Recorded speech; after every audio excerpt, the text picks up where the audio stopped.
What's crack-a-lackin', my people? My name is Carl. What up, what up? Thanks for hanging out with us this week. My name is Max. Welcome to episode 34 of Hold Us Accountable. Hell yeah, man. 34. We got a good episode coming. We always start with our beer of the week. Hell yeah, we're going to do a little bag toss. We got a weekly challenge update. Here we go. Fuck it, let's ride with it. I don't give a shit. Let's do it. Hey, we got much more. Oh, yeah. Wisconsin. What up, YouTube? Spotify. This is Hold Us Accountable. Episode 34. That's that Shaquille O'Neal shit. Giannis. Oh, Giannis. Hey, Giannis. This episode's for Giannis. Hell yeah. Aaron Rodgers back in time. You want to get the beer out of the fridge? I got you. Sometimes it replays, so. Good call. Hey-yo. Hey, What up, welcome what to up? episode Giannis. Episode Giannis. I love that. Hell yeah, man. The 4-pack in the corner. Episode 34. We had a little bit of time off, and we're excited to be back. Minus Seamus. Yep, he's on vacation. He's on vacation. He was here last week, but we weren't here, and he didn't know what to do. He showed up by himself. So this week we showed up, and he wasn't Hey, here. we gave him the day off. Yeah. We said, hey, man, just, Hope hit, you're having hit the fun in dells the hard. dells. Fucking hit those water slides. What else is I it? bet you there's not swimmer's itch in the dells, but there's Oh, another kind of definitely itch. Yeah. Yeah. Hey, thanks for joining us. Welcome to episode 34, man. It's been a while. Yeah, we had a little bit of time off. We went up north to the old Old Lake Minocqua. Yeah, spent a little time on old Lake Tomahawk, Lake Itch. Tomahawk. Yeah, yes. Hey, had a good time. No, it was a great time. Yeah, it was a really Did good some time. fishing. Of course. Did I tell you I caught a nice bass right off the dock? No. Yeah. When? It was when everyone was gone. Really? Of course. I think Braxton saw it, so Oh, he can nice. back me up. But Big old guy. oh yeah, nice 15, 16 incher, Oh, right? you get a pick? No, I didn't get a pick. Didn't either. happen. It the hook was stuck, so it took me a while. So as soon as I got it out, I wanted to get the guy back in the water. Oh, you didn't keep him. Yeah, and then I forgot we were keeping fish to eat. So when is that? When are? But anyway, Yeah. Are we? What? I thought we were gonna do like a fish fry, or is it just? who mac? knows? You I know? don't know. All We'll I figure know. that Are out. you thirsty? I'm thirsty, man. You know what goes good with a fish fry? A good old beer of the week. Hell yeah, man. Yeah. Let's do it. Ladies and gentlemen, crack that shit open. Maximilian, pass me some of that shit. I got you. I said that too soon. You. I like beer 'cause it is good. I drink beer because I should. If there was a song to sing, I sing it and beer you bring. I drink beer when I am sad, 'Cause the beer, it makes me glad. Now there's nothing left to say, so let's go drink beer. Fucking back in the stew. Beer is good. Beer is good. It's soft. Oh yeah. Back in the stew. Here we go. We are drinking Rocky Reefs Brewing Company For the Masses Hazy IPA. Oh, going to mass. Carl's chugging a latte. But yeah, this brewery is out of Minocqua, Wisconsin. Hell yeah. And we stopped there on our way back, and we sat out on the patio. It allowed dogs to sit out there. Oh, this is when we left? Yeah. So Oh. that Saturday, me and I stayed in Minocqua until like 5 o'clock. Get out. Yeah. Oh, that's awesome. I didn't know that. Yeah, so we took a long hike. We went to this brewery. We we ate we had some brunch at a cafe. Damn. Yeah, we had a day. It was That's cool. awesome, dude. But in this brewery they had a dude playing the guitar out on their patio, just some old grizzled dude just strumming along to whatever song you yelled out to him. Really? Yeah. It was He knew them all. pretty much. But yeah, it was a good time, and we did we kind of like taste tested beers. We didn't want to drink a bunch of beer before we got on the road, so we just did little taste testers. And Mia got some pretty interesting ones, which I'll go through here. But So, were you guys like in town in Minocqua? yeah, Like regular town to us? pretty much. Yeah. Pretty much for the most part. We took a hike, kind of like, shoot, you know where the wacky game shop is? Yeah. There's like, if you just keep walking past it, there's like an old building, then there's like a pavilion, and then there's just like a trail. Really? Yeah, and it's just a hiking, biking, walking trail, and it just goes for like miles and miles. Wow, Yeah. dude. Wow, you guys had a whole adventure after Yeah. the party was done. Yeah, I saw parts of Minocqua that I have never seen before, so it was pretty cool. Shoots my goods. I just had it. Oh man, the tall boys too. Yeah. Oh, I had to do it. Had to do it. Rocky Reef. Why is this so tricky to Jiminy Crickets website? There we go. Crimey. Hey, there we go. Yeah. All right. I didn't know. Is this the place that we're talking about? That was on the corner, like, so right as you drive into town, it's on your right, Right. and then across the street's like monkey business and shit. Okay, so no. Okay, No, this no, place no. is a little bit. It's far that you drive past the grocery store, like the Save More. Okay. You just drive. You just keep going straight. So it's out of town a little bit. Oh, okay. In Woodruff. Yeah, I mean it. Yeah, basic. Yeah, in Woodruff. Basically. Where would the wood drift? To this brewery. Yeah. All right, to where the beer is. But anyway, all right. So here at Rocky Reef Brewing Company, we are a small batch brewery in a small town, and we love it. You won't find the same beer on tap each week, as we are constantly evolving our beers. That's because we don't want to stuff our IPA down your throat. Instead, we'll make several, all of them good, we promise, and the best of them will return.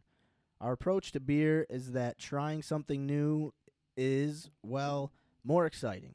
So although some things never change, this list will. So that's the prelim to their list of beers. So, I mean, they just got a bunch of different ones. Read them off. They got Juicier McGavin, Musky Bite Hey. IPA. Up North Lake House, The Smash Barn Never Fail Pale Ale, for the masses. Just Weed It, A Big Red Hen. Staycation, Winding Trail. The Outhouse, Mary Jane's Diary. Resort Casual, I almost said dairy. Morning Dose. Grandpa's Toasted. And Mike Dipper. Oh shit! So Fuck the Bears. But good name. That's clever. so today we are drinking For the Masses Hazy IPA, Moteca. Mateca and Nelson Sauvin hops.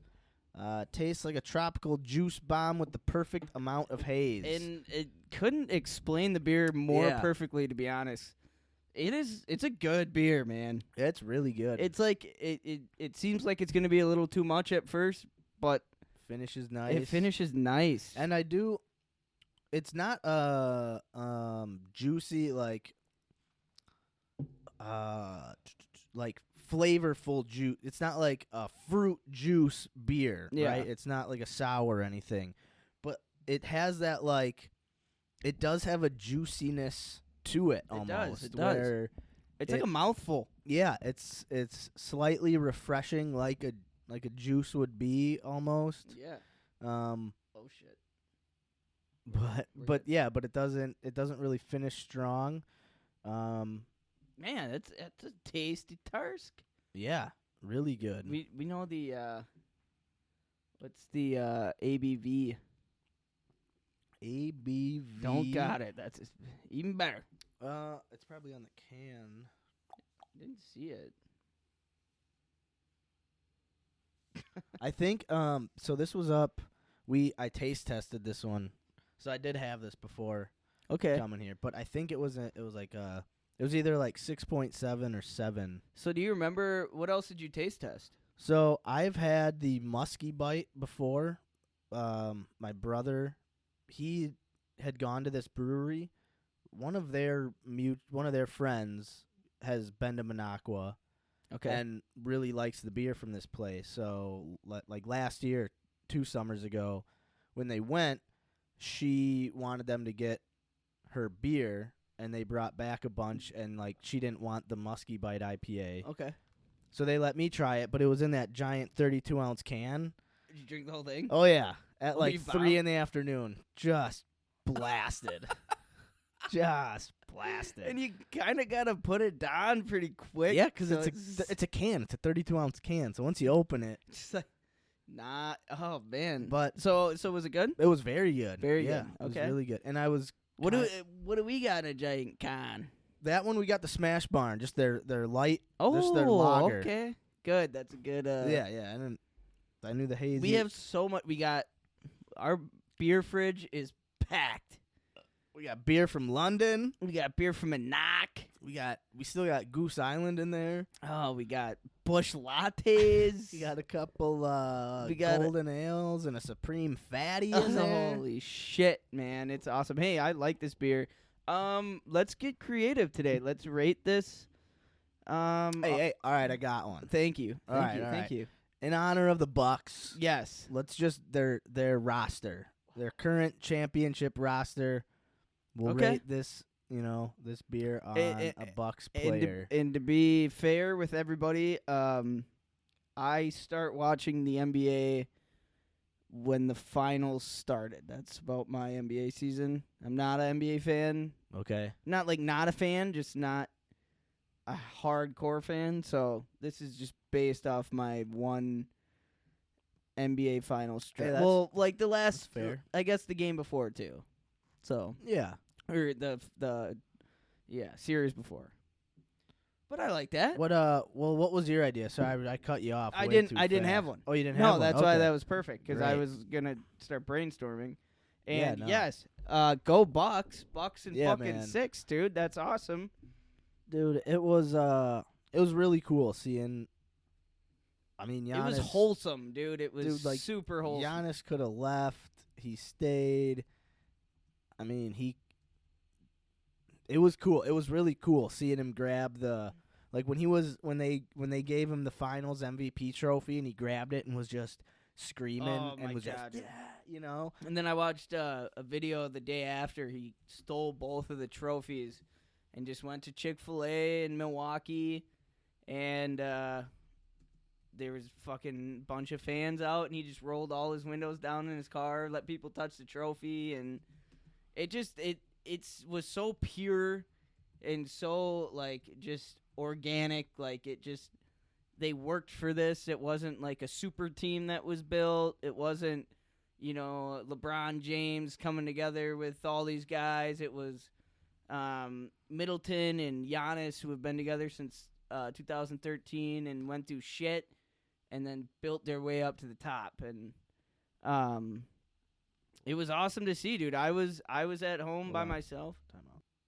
Yeah, cool. Hey, sorry about that. We had a little the old GoPro died on us. So, Yep. fuck, whatever. Anyway, we're drinking that Rocky Reef. For the masses. For the masses, hazy IPA. We're rating the beer, and we're rating it off the Brewers. The Bucks players from the championship team. Wow. We were talking about Giannis stealing the trophy. Eating some Eating Chick-fil-A. Chick-fil-A, just out and about on the town and really like sharing the love. Just pure, man. It's Yeah. just like that's he was doing it for the city, and he even said it, like. So I heard this story about Giannis at all.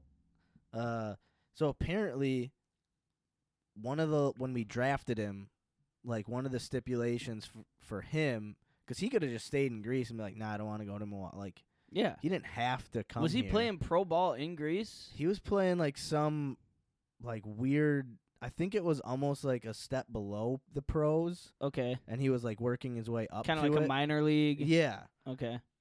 But he wanted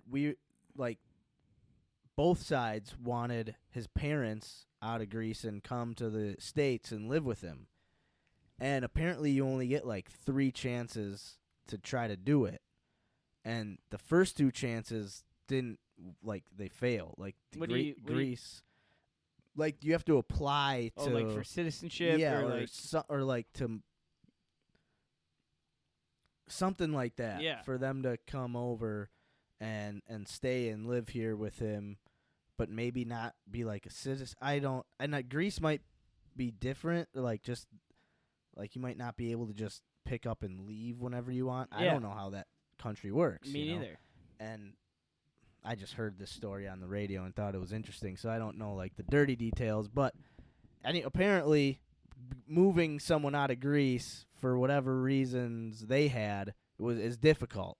They had 3 chances, and the first 2 chances failed. And if his parents weren't able to come over here, he was going to stay in Greece and just keep playing ball over there. Oh, shit. So they probably had to dig, like... So they had to get, like, the senator of the state of Wisconsin at the time, who I don't remember. Senator Johnson? Yeah, I don't know who it was. Like, I don't know. And someone. And, I think John Kerry was, like, 2004. I don't fucking remember what I heard on the radio, man. Okay, keep her moving. And, sorry. Shout out, Carrie. Harry Carey. And, so they had to get some, like, bigwig from Wisconsin to, like, help out. Damn, it worked out. And it worked out. Holy shit. Yeah. Dude. Yeah. And his brother's on the Bucks, and then his other brother plays for the Lakers. Yeah, his other brother was on the Lakers. They all last got year. titles. Yeah, what was he saying? He was like, last Thanksgiving or last holidays, it was awkward around the table when his brother would show off his ring. Yeah. Oh my god, dude, that was dope. And then after the game, I think Drew Holiday and it was like Pat Cunnington or something were in an interview on ESPN. Oh yeah, Bobby Portis and Patty Cunnington. Yeah. Connaughton, yeah. And they're like, so how many bottles of champagne have you guys drank? And they just looked at each other, just started bursting out laughing, just smashed, having a great time. And, dude, 65,000 people outside of the stadium, which is just about how many people fill up Lambeau. And then, there was like 20,000 in the stadium. Oh, my. So, like. Are you getting that? Glitched? Glitchy? Glitchy in the headphones over ya. Like, it's all right. I think I'm good right now. I'll bring it up. But, yeah, I had a bunch of buddies down there. They went down, I think, every game that was in Milwaukee and just said it was nuts, just bananas. A great time. Everything was just packed. Everybody was having a great time. That's cool. Yeah, so let me take another drink. Yeah, I wish I still lived down there. That would have been a good time, dude. Yeah, that's one of my bigger regrets is not going to some Bucks games while I lived down there. I always wanted to, but dude, for some reason, like it just never worked out with my buddies. But like, I'd be free, they wouldn't. They'd be free, I wouldn't. I'd have a buddy like trying to catch a Bulls Bucks game because they only play each other like twice a year. Yeah, even though they're so close. You and Big Calves. Yeah. Yeah. And it just never worked out, and so yeah. I mean, dude, and now it's going to be so hard. Not so hard, but it's going to be expensive to get a Milwaukee ticket now. It's going to be real expensive. I had buddies at the game, at the finals. Yeah. I didn't even ask, but it had to have been a pretty penny, man. Dude, but would have been worth it. 70, how many years? 50 years. 50 years? All right. So we're going to take a couple swig Towskis of the old Tarskis and rate this off the Bucks roster. Yeah, man. Oh, it's a tasty I'll treat. pull the roster up. I got it right in front of me. Oh, that's the... God, I'm so dumb. I just clicked on Bucks schedule, even though I just said roster. Oh, man. That whole GoPro dying just shifted my brain. No, it didn't really shift my brain. But now I'm like, It was weird. I am getting glitchy over here. You still? What? It just happened again. It's really quick. It's like I'll be talking and all of a sudden my headphones will cut out. Interesting. Well, yeah. Oh, dude, look at number 13. Oh, my God. What an interesting hairdo. It's so flat on the top. God, I wish I had that much hair, though. Bobby Portis just has some fucking crazy eyes, dude. I was watching him during the games. It's making me nervous. Dude, I remember when he was like the 9th pick in the draft or something weird out of Arkansas, and the Bulls drafted him a while ago. Bobby P's a ex-Bull? Yeah, he kind of bounced around a little bit. Let me see. Yeah, Arkansas. Oh, never. 22nd overall pick. Wow. But for the Bulls. I mean, out of the NBA draft, it's not. In 2015. How many rounds? All right, while you're doing that, I'll look at that. Are in the NBA draft? Yeah. There's like 2. Oh, really? Yeah. There's only like 2 How many rounds. people get drafted in a round? 30, 31, I think. It's the MLB draft that's like fucking hundreds almost. I think. Just ridiculous. And it's great because like there will be guys drafted in the 77th round who are like Hall of Famers. Mm-hmm. But yeah, this is pretty good, man. I don't know. This is going to be a pretty good rating. I don't know if I need to see even the full roster. I just need a handful. Pretty tasty. Dude, so how much of the series did you watch? I don't think I watched the first 2 games, the losses. I'm pretty sure. I think I missed our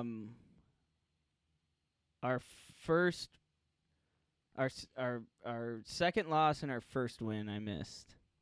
Okay. Yeah. And then I watched the rest. Yeah. So we lost the first 2 in Phoenix. Lost the first 2 in Phoenix, which dude, Giannis, did you watch the video of his knee injury? Yeah, it was He gnarly. should not have been able to play that series. Dude, and like people were, I have a buddy at work who's a big Bucks fan. And he's like, why wouldn't you sit him? And I'm like, it's the NBA Finals, dude. That's what, I thought. I was like, okay, the first game, sit him, and just let him rest. One more game. We just came off, and they played good without Giannis. and that's why I was thinking like sit him for the first game and just. But I think him playing that first game and like feeling how like good he felt gave him confidence going forward. So I mean, it's smart he played that game, even though. Like I mean, it could, yeah. I mean, but what player, what all-star, what leader of a pack is gonna sit during probably one of only a few, or if not the only Bucks or finals he'll ever play in. You know what I mean? Like unless you go to a team with LeBron or like a super team that's gonna go back to back to back. This is a very rare occasion, and why would you ever sit? I mean, 50 points? Dude, and, one of the cool things is that, like, this is you can never, like, this is always going to get talked about as Giannis's 50-point closeout game. 5 blocks, 14 rebounds. Those blocks were fucking nuts, dude. Yeah. My God, man. And, it's cool as a guy, like, I remember when we drafted him, and I was just like, who, what? And then I remember hearing, like, he's like, it might be a Kevin Durant type player. And it's like, okay, that'd be cool. He's lanky, tall, maybe. I don't know. Can he shoot? I don't know what he can do. And you just kind of followed him because he was even though he didn't even look it was just like he was intriguing. He was. From the name. And you just kind of followed him, and he just kept getting. But it was like he did all the things as a fan you hope a player does. Like you want him to like put on weight and be able to like muscle in the NBA. Dude, and he did that. If you look, he grew too. Yeah, like, he even got taller, and he enjoys like the media stuff, or like opening up a little bit and kind of showing who he is and showing his personality to the fans and letting the fans, get to know him. Yeah. And you just followed that and just finally see him win after, he wins 2 MVPs and then he gets bounced in the playoffs. And like you hear all the negative shit about him, but like he's such a cool dude that you don't want to hear the negative stuff about him. And then going into these finals with, ESPN, people talking about Milwaukee as a trash city, and they don't want to travel to Milwaukee to watch the finals. You know what I mean? Where it's like, it's not. It's a recycled city. But I mean, like any other. What about you go to Chicago? I mean, it's nice around the arena. I have no fucking idea. I've never been there, but like Miami or any big city has their droughts, but Milwaukee got no love and didn't need it really, and they won without any big names except for Giannis, really. Yeah. And I mean, I think I remember watching Bucks games back when like Michael Redd played. Yeah. Yeah. Like, and never really watched it after. And then after watching the NBA Finals, it was exciting. It was an electric series, dude. It was close games, and with Booker, like he's a hell of a ball player. He's a little bitch, but yeah, he did whine a lot, man. Yeah, but it was fun, dude. But then that's the other thing, dude. This team like learned, because I remember when they were it would have been against Toronto in the playoffs, and they go up 2-0 in the series, and it looks like they're just gonna roll through Toronto, and then they lose 4 straight games. Well, Toronto figured out that you just be physical with the team, and they kind of don't know what to do. Yeah. Giannis was like so new to the playoffs and how the playoffs are different from the regular season. Just it's a much more physical game. It's not as open court. And then they took the bump in the bubble against the Heat, and they kind of did the same thing. They just walled off Giannis, and you didn't really know how to get through that. And then you see him come in this playoffs, and then they were the physical, more aggressive. They set the tone rather than letting the other team set the tone. Phenomenal defense. Yeah. Drew Holiday picking up Chris Paul 3/4 court, tiring him out. Yeah, Chris Paul kind of played like shit most of the series until he kind of picked up a little bit towards the end. I mean... he was keeping a minute in the Yeah, he was starting to put up points, catching a rhythm. But I mean, Drew Holiday was playing hell of a defensive game, and I watching this series. I love Brook Lopez. Yeah, I love when big guys go up for 3-pointers. Yeah. I think I watched him shoot like 5. And he's got that over the head. Yeah, just humongous. And every time I was rooting for it. It's like, come on. It'd just like bank it. It'd just be right off the rim. Yeah. Gosh, shit. But, hey, Shaq passed the crown down to Giannis.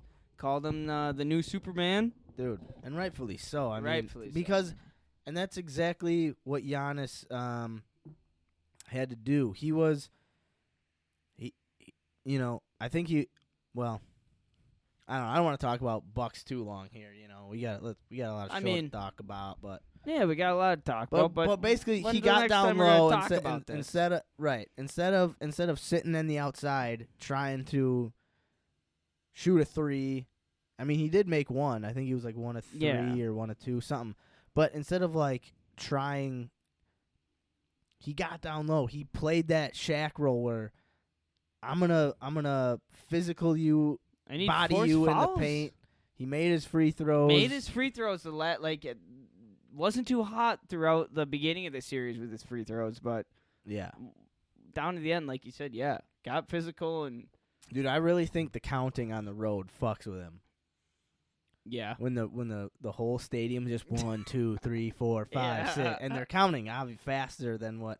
But I think it Dude, gets I in was his head. watching. Who's the guy who plays for the Suns who has the long dreads? Oh, Crowder. When he was shooting free throws, they did like a back zoom of like the crowd of what they looked like, Yeah. and just fucking a bunch of drunk Wisconsinites just going fucking nuts with those. Oh, dude, right? And I was like, how do you zone out? Do you, like the I remember the Sports Illustrated would have like the pictures of the week, and like during college basketball season, there'd always be a guy at the free throw line, and they'd have the crazy thunder sticks just shaking, dude. And like the picture looks like it's moving because of these like sticks, and you got to shoot free throws with that. Any like moment like that, they said, like even in the NFL, like.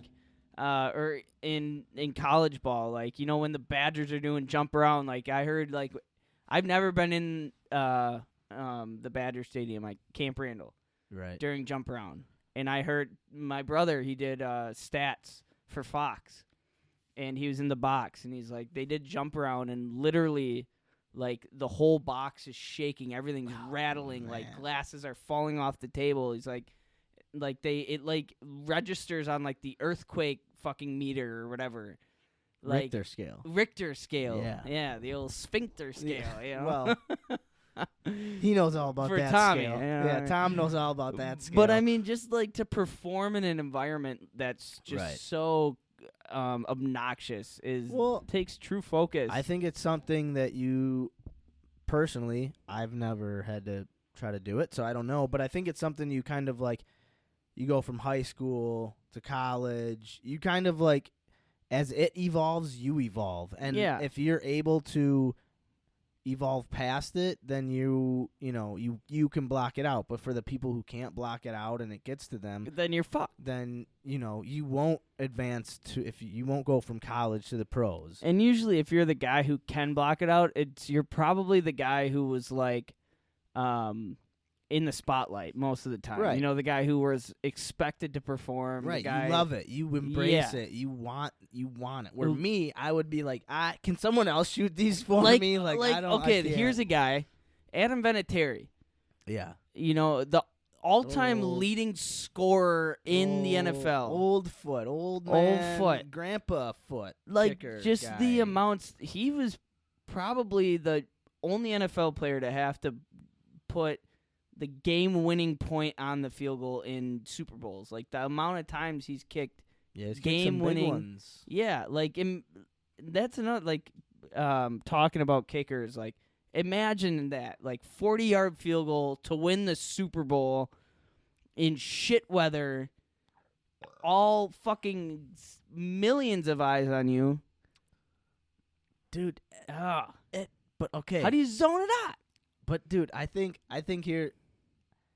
it's like what Giannis was saying before, after they won Game 5 in Phoenix. He was saying, what was his quote? It was like, if you look in the past, that's your ego. Look what I did. I put up 50. I'm so great. You look to the future and what you're going to do, that's your pride. Oh, I'm going to kick this field goal.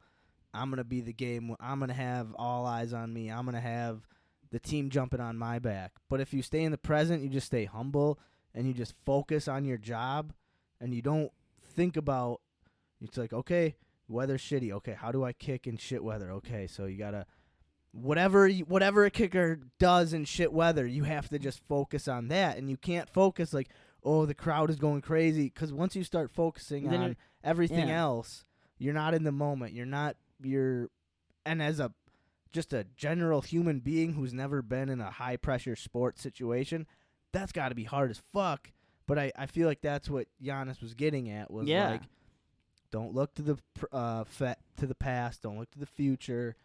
Focus on what your job is, and it doesn't matter if it's the NBA Finals or a regular season game. If this is your job, you do your job.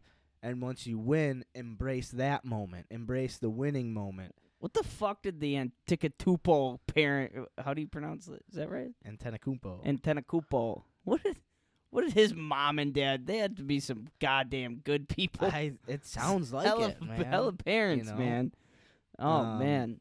Yeah, but that's like so transferable to all lives. Anything, though. any aspects of life. Not just sports. You can do that with anything. Like, oh, look at I went to college. I graduated. Like, that's the past. Like, okay, yeah, think about great. taking like the ACTs. Like, if you're, like right. That's like a championship for most people if they're like really pursuing their educational career or whatever. You know what I mean? Like, right.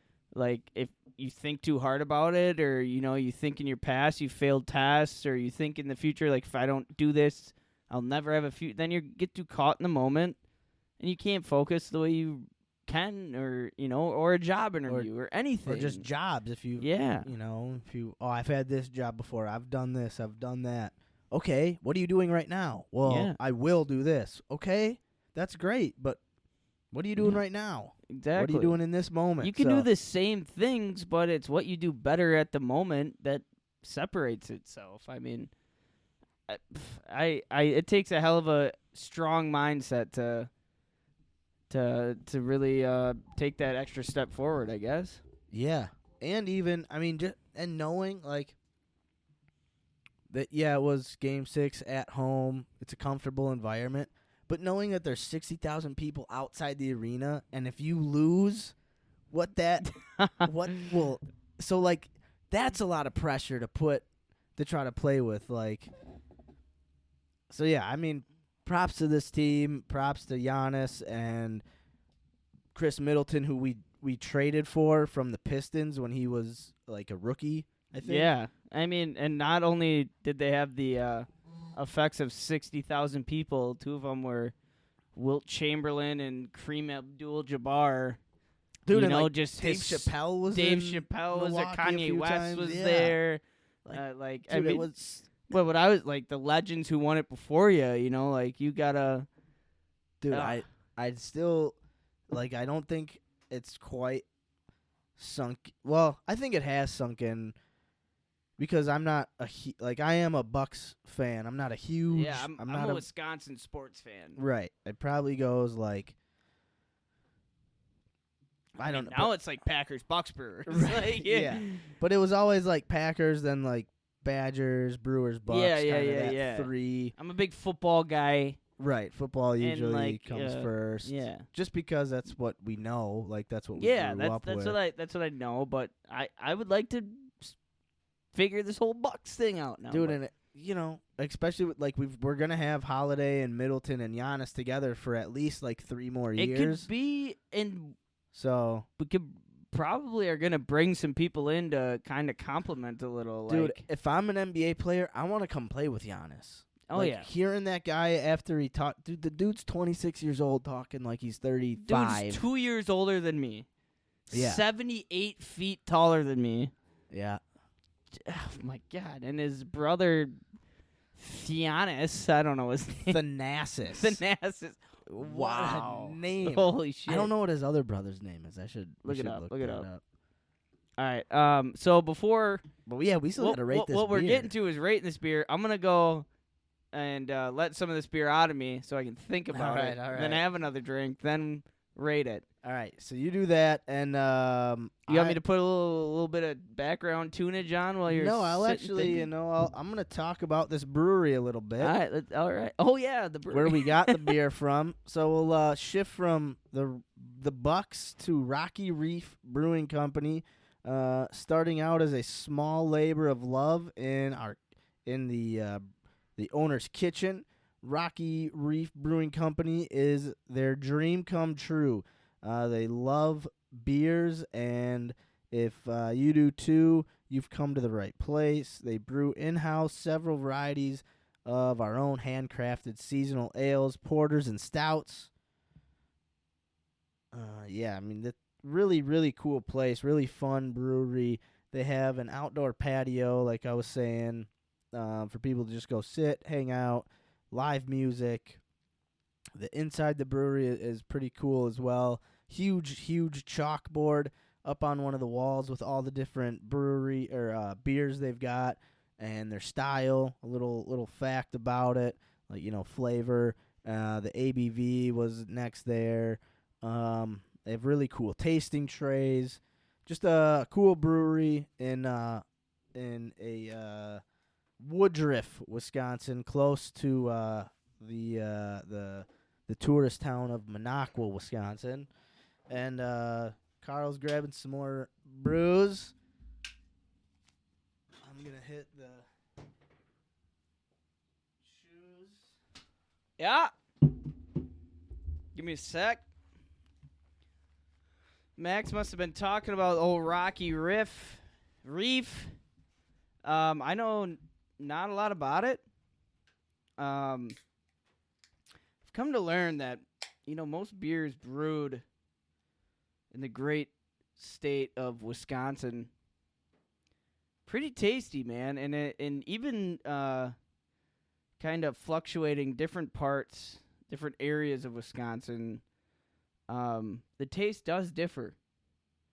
Going from Green Bay up to a northern brew down to areas like Minocqua, and then down lower kind of Madison towards Milwaukee. I mean, it's a great, if you are a beer drinker, a beer connoisseur, it's a great state to live in because every little part of Wisconsin does kind of come with its own taste. And that being said, I mean, this beer I haven't tasted anything like it. I love it.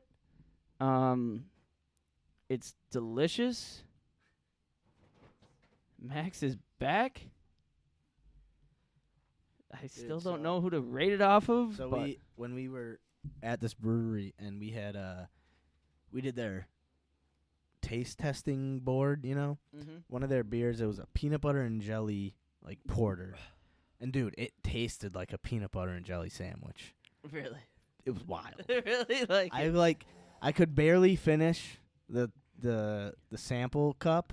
So I couldn't drink a full beer just cuz it was like thick and syrupy and just a lot of flavor and a beer. And it's like, whoa. Holy shit. But yeah, it was wild. So their true flavors are on point. Like if it's a flavor that you think no way does it actually taste like that, it'll taste like that.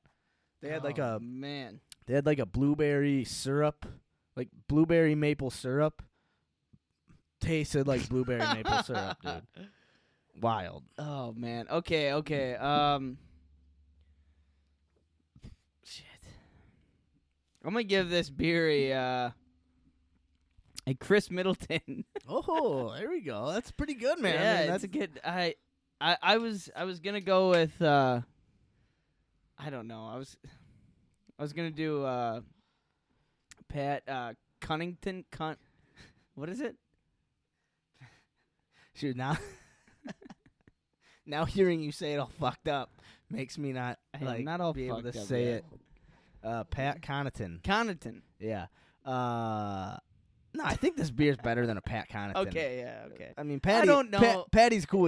He's a role player. He's Patty Con. Patty Con. He'll hit a three. He'll hit a putback dunk. He'll play some defense. He'll get some boards. He's just kind of a scrapper. Who can shoot. I don't think he's a superstar like this beer. Okay. What do you got? An Antinka-tipo? No. What is it again? Antenna-cupo. Antenna-cupo. I don't think I'm going to go Giannis. Antenna-cupo. Yeah, an antenna on a cupo. Antenna-cupo. I don't think I'm going to go Giannis. What about... I don't really know what beer... What about... Because Giannis is so high right now. It's I don't know what beer could be a Giannis. What no, about I'm probably going to go... Thanasis. I think I'm going to go Drew Holiday. Oh! I think I'm going to go Drew, man. Drew Man Screw? Yeah. No, dude, honestly, watching him play defense on, Chris Paul and Devin Booker was so impressive. There was a steal he had where he broke down, so that means you're in like a solid, shoulder width, bent down stance, and Booker came in, gave him an elbow, and I don't think he needed to, or Booker hit him hard enough, but he backed up. Like he was like, "Whoa, you really got me." Yeah, And he backed up, like he got him. And then Booker tried to do it again, and he just held his ground, knocked the ball away, and went up and hit a layup. And I was like, "Oh, he did that on purpose. Like he knew he was gonna come back at him, so he watched him. He let him hit him, saw where he kept the ball, then he came and did it again, and then he stripped him. And it was like that shit was next level. Yeah, like, dude. athleticism Hell and yeah. eyes Commitment to just force. Yeah, it was cool. Like I don't know, I Tenacity, like theniasis. Tenacis. that's gonna be your word. What is the definition of thanasis? Big dicked and fucking tough. It's gotta be it. All right. All right. He kind of looks like Kevin Hart, his brother. Yeah. Theniasis. Except 5 times the size. Yeah. Is he really tall? Yeah, I mean he's an NBA player. He's not. He's not. Dude, do you know Kevin Chris Hart? Paul's Do you know little? Kevin Hart is 5'4"? Yeah. He's 5'4". He's shorter than me. Bro, we looked down on Kevin Hart. Bro. Yeah. Holy shit. But yeah, Oh, no, man. I'm pretty sure he's 6'7", 6'8". Hey, there's a Green Bay, Wisconsin native woman in the WNBA out Who's of that? Southwest. Oh shit. I'd like to give her credit. Yeah, her brother actually. That's awesome. That's really cool. Wisconsin WNBA. No, not team. We don't have a team.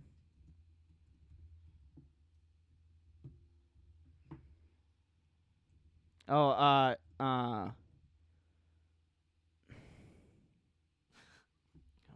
want to mispronounce her name. Natisha Heidman. And I'm sorry if that's really wrong, but I'm trying to give you the love that you deserve. How is it spelled? Natisha. Yeah, Natisha. Natisha Heidman. Hiedeman. Yeah, Natisha Heidman. Yeah. She went to Marquette. She started at Green Bay Southwest, went to Marquette, and then went on to play in the WNBA. She plays for the Connecticut Sun. Shout out. Right on. Shout out. That's badass. I think her brother also, he played for Marquette as well. Can't think of his name, but all right.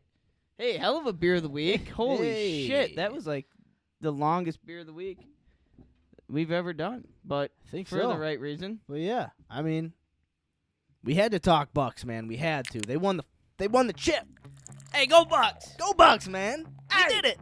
They did it. Mix I million. didn't make a bucket. Let's move on. I like Let's beer go. 'cause it is good. Beer? I drink beer because I should. Beer? If there was a song to sing, Beer? I sing it and beer you bring. I drink beer when I am sad. Yeah. 'Cause the beer, it makes me glad. Oh. Now there's nothing left to say. Yeah. So let's go drink beer. Beer is good. Beer is good. Beer is good. And soft. All right, man. Fucking A. Yeah, man. Let's get on to a little It's gonna be one of beer- them episodes. beer history facts. You got any over there? I do. Four Eyes? All right. Let me. You wanna play with my No. headphone cord? Cause Oh. I can't hear you at all.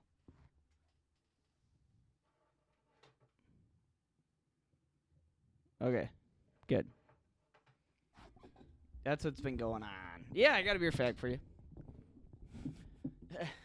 Could have been one I already told. Could have been one I already not told. It all started with beer bread. Mm. The first documented beers dated back to 5,000 years ago. Although they would have been tasted, although they would have tasted quite different from the beers we know today. There we go. Yes. Shit. The process of beer brewing used by the Sumerians in Mesopotamia. Mesopotamia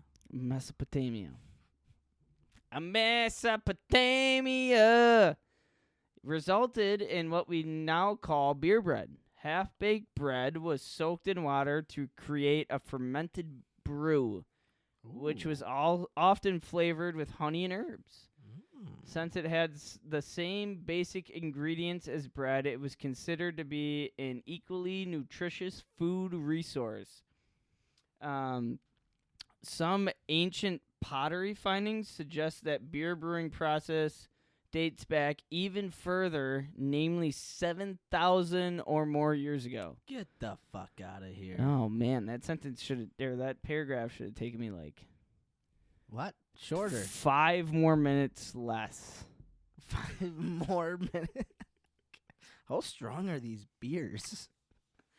I feel like I'm tripping on LSD right now. Jesus Christ, I can't even fucking see the screen. What's in these? No, that's Oh yeah. dude, very interesting. Thank you. Appreciate it. No, we actually had our cousin JT was on with us for a little foreign. I'm with you. On With with me. us. Yeah. No, with the With us. with us. Little foreign across the pond beer of the week, and we're gonna either fit it into this episode right about here. Yeah. Or it's gonna be its own standoff episode. All right. So yeah, that was a lot of fun, dude. We Yeah, tell me about it. we talked beer, beer from London, kind of like the pub lifestyle and how it really it's still the traditions kind of from how it started are still kind of there today, just in terms of the scenery of the pub. So a long time ago, I don't know the exact times, beer was more sterile to drink than water. So it was, if you made like a very weak beer, you knew that beer was more sterile than the water that you might be getting, right? So a lot of people just drank beer. It was expensive to heat your homes, so they would go to pubs to drink cheap beer, just be in a warm place, And hydrate. you get a meal, and you just kind of worked and went to the pub and kind of hung out with the people that were at this pub. So pubs are a very homey feel in London, right? Very inviting, warm, welcoming, stay, sit, comfy chairs, things like that. Okay.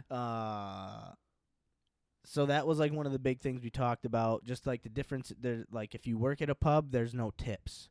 So because JT, he worked both at a pub in London and he's worked at a brewery in Madison. So the Madison brewery, he'd make tips when he worked and just made a lot more money. Yeah. So that was a big difference, he said. So if I were to go to London and I got a beer and I paid $5 for it, or gave them a 5, say it was $2, and I laid down the rest of my 3 for them, they'd look at me and be like, "Nah, take." I mean, some I money." didn't ask him that. I'm assuming that the waiter or waitress would take it, but most people wouldn't do that. Okay. It sounded Just not a. that's just not even it's not even a thought. Okay. It's like Okay. you pay. This is what I ordered. I pay for what I'd ordered, and I leave. See, it's so weird.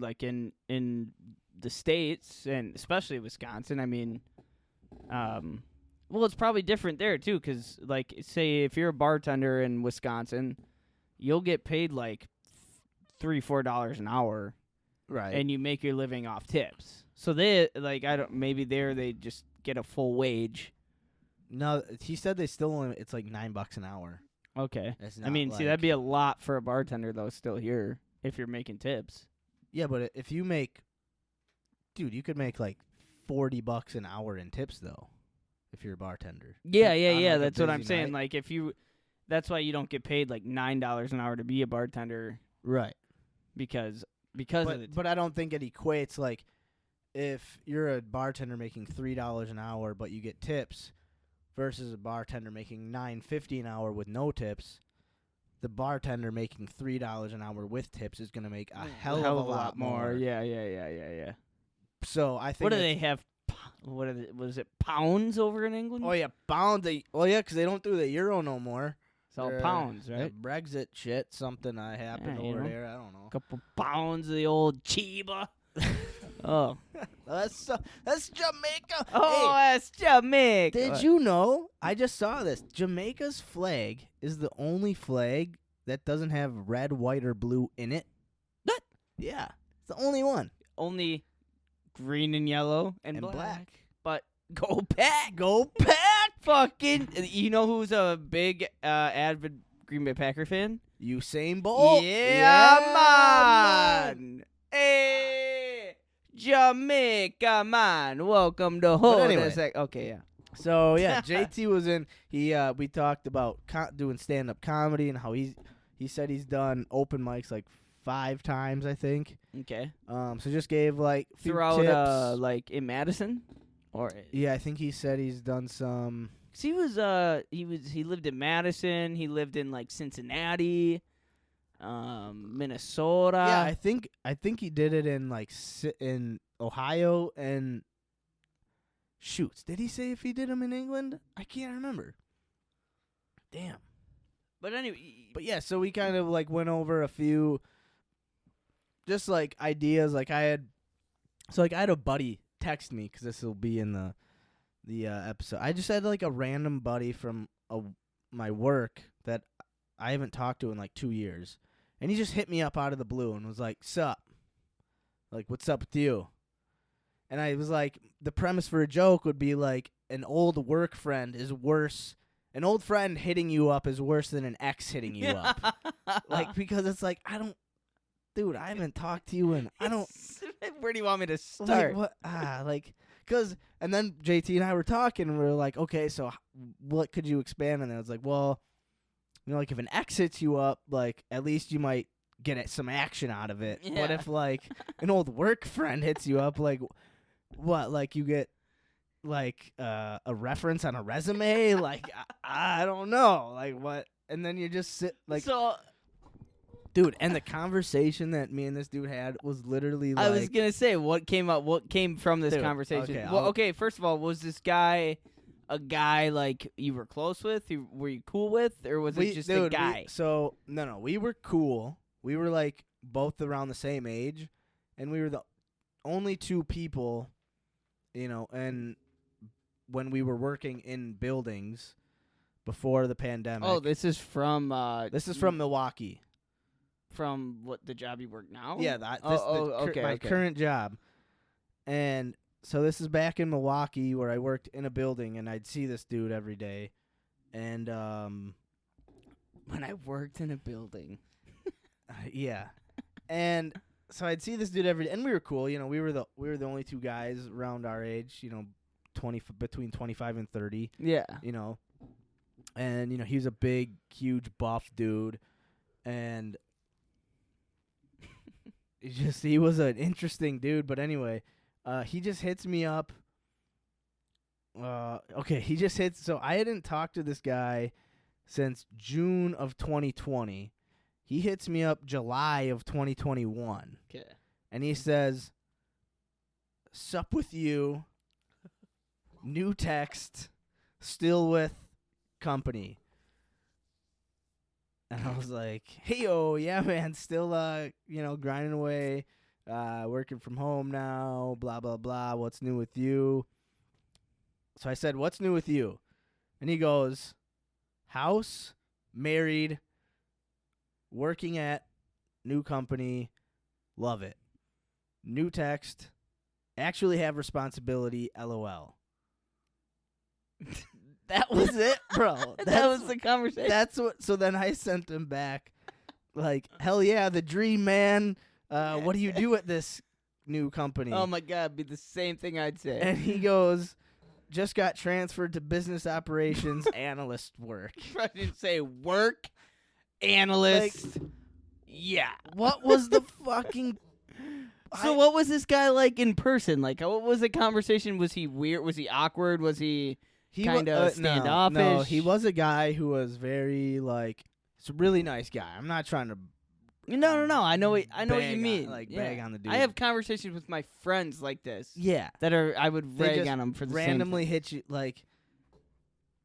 But if it was like a buddy like who I talk to every like few weeks and he just randomly hits me up and we have a like I'm down with that. But a dude I haven't talked to in 2 years or a year and a half, whatever it was, like, sup with you. Sup with you. Still with the company? Imagine he's probably just cruising down the road in Milwaukee, you know, just fucking looking, and probably saw like a bald guy on a fucking sign or something. Yeah, and he's like, man, Hutch. That's probably all the time he had. Sup with you. And now he's married, so he's probably halfway home in a traffic jam. Yeah. And then you text him, what's going on with you? It's all the time he had, probably like married, responsibilities. And then probably like right about as he's getting home, he's probably like, man, I should have done that at a different time. Yeah. That could have been the situation. It could have been. Or he's just a weird fucking dude. But no, so that was what JT and I were talking about, was like that conversation being a good, like, trying to make it into a stand-up bit. And it was a lot of fun. Like, I had so much fun doing that with him. Just like, like he was dying laughing about, like you were, dude. Just like hearing this be like, what the, like, he just randomly. Oh my God. So yeah, and we talked about, you know, the beer from London. We talked about just, the difference between doing stand-up and a play, and it's like when you're in a play, you have other people around you supporting you, you know, picking you up if you're stumbling or whatever the case may be. Yeah. But if you're on stage by yourself, it's just you. You know, little things like that, and just kind of, dude, I think we got into a religion and stuff at one point. So how long did you guys go on? Dude, I think we talked for almost. I can't wait to listen to this. I think we talked for almost 2 hours. It was Can like you an send hour it to me? 45. Yeah, I have it. I haven't like edited it down all the way. Can you just send it to me raw so I can? Yeah. I'll send it. I can't it's. So was he sitting right here? Yeah, right where you are. I was right here. Did he I have a wasn't in computer? this chair. Did he have a computer? No computer. No Where were you sitting? Right oh, here. you were in your I was regular right chair. here. I was right here, man. Yeah, it was. Did you have cool. an intro and like? Yeah, we did. I just did like, hey, welcome. You know, this is our Across the Pond episode of You Beer know of the what? Week. We should try and get.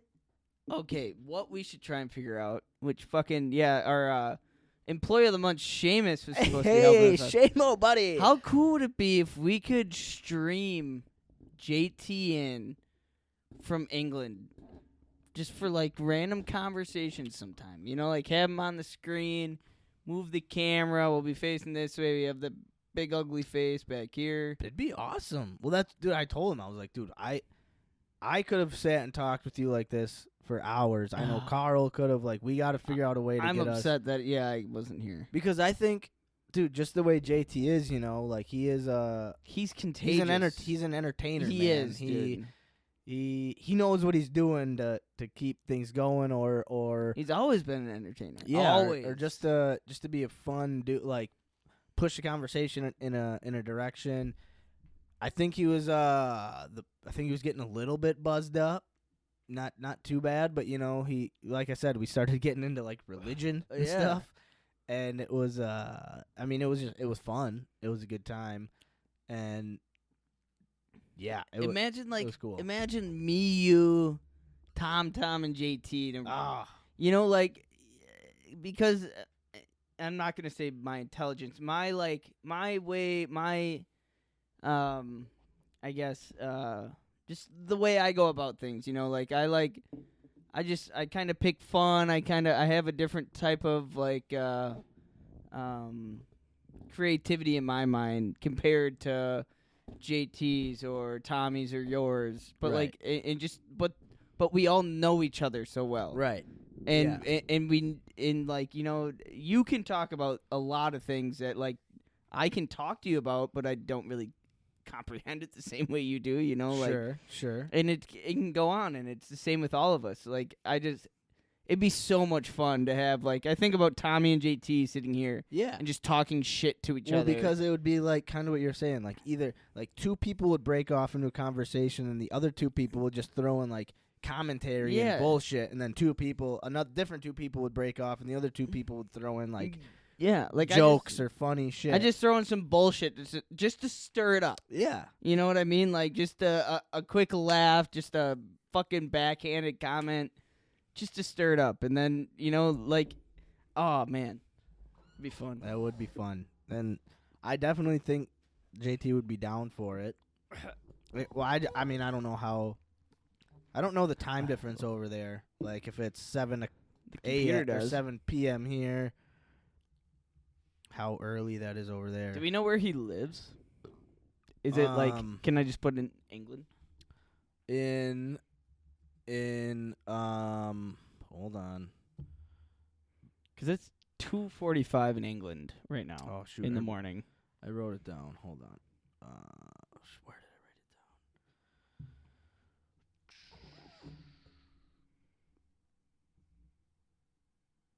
Oh, wait. Mini show? I think it was in here.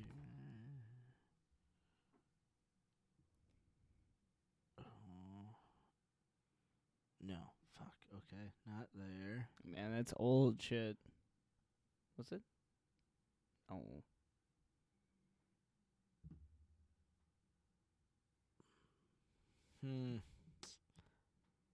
It was not White Castle. That's not right. But it was something Castle. I could have I love White Castle. fucking sworn it was something Castle.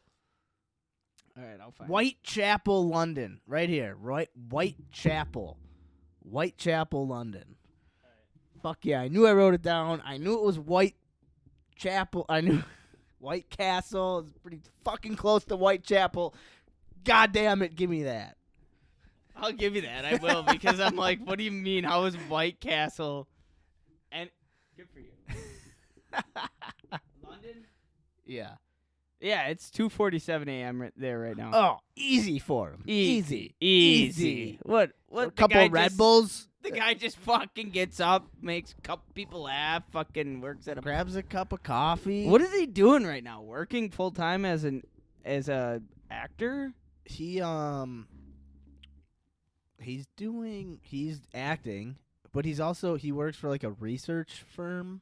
Oh yeah, with like world shit. I think. Oh man, see the Sixers are so much like that part of the family is so much just more. Yeah, mark that down. Sorry. That's all right. Just what they deal or are involved with every day of life. It's just so foreign to me.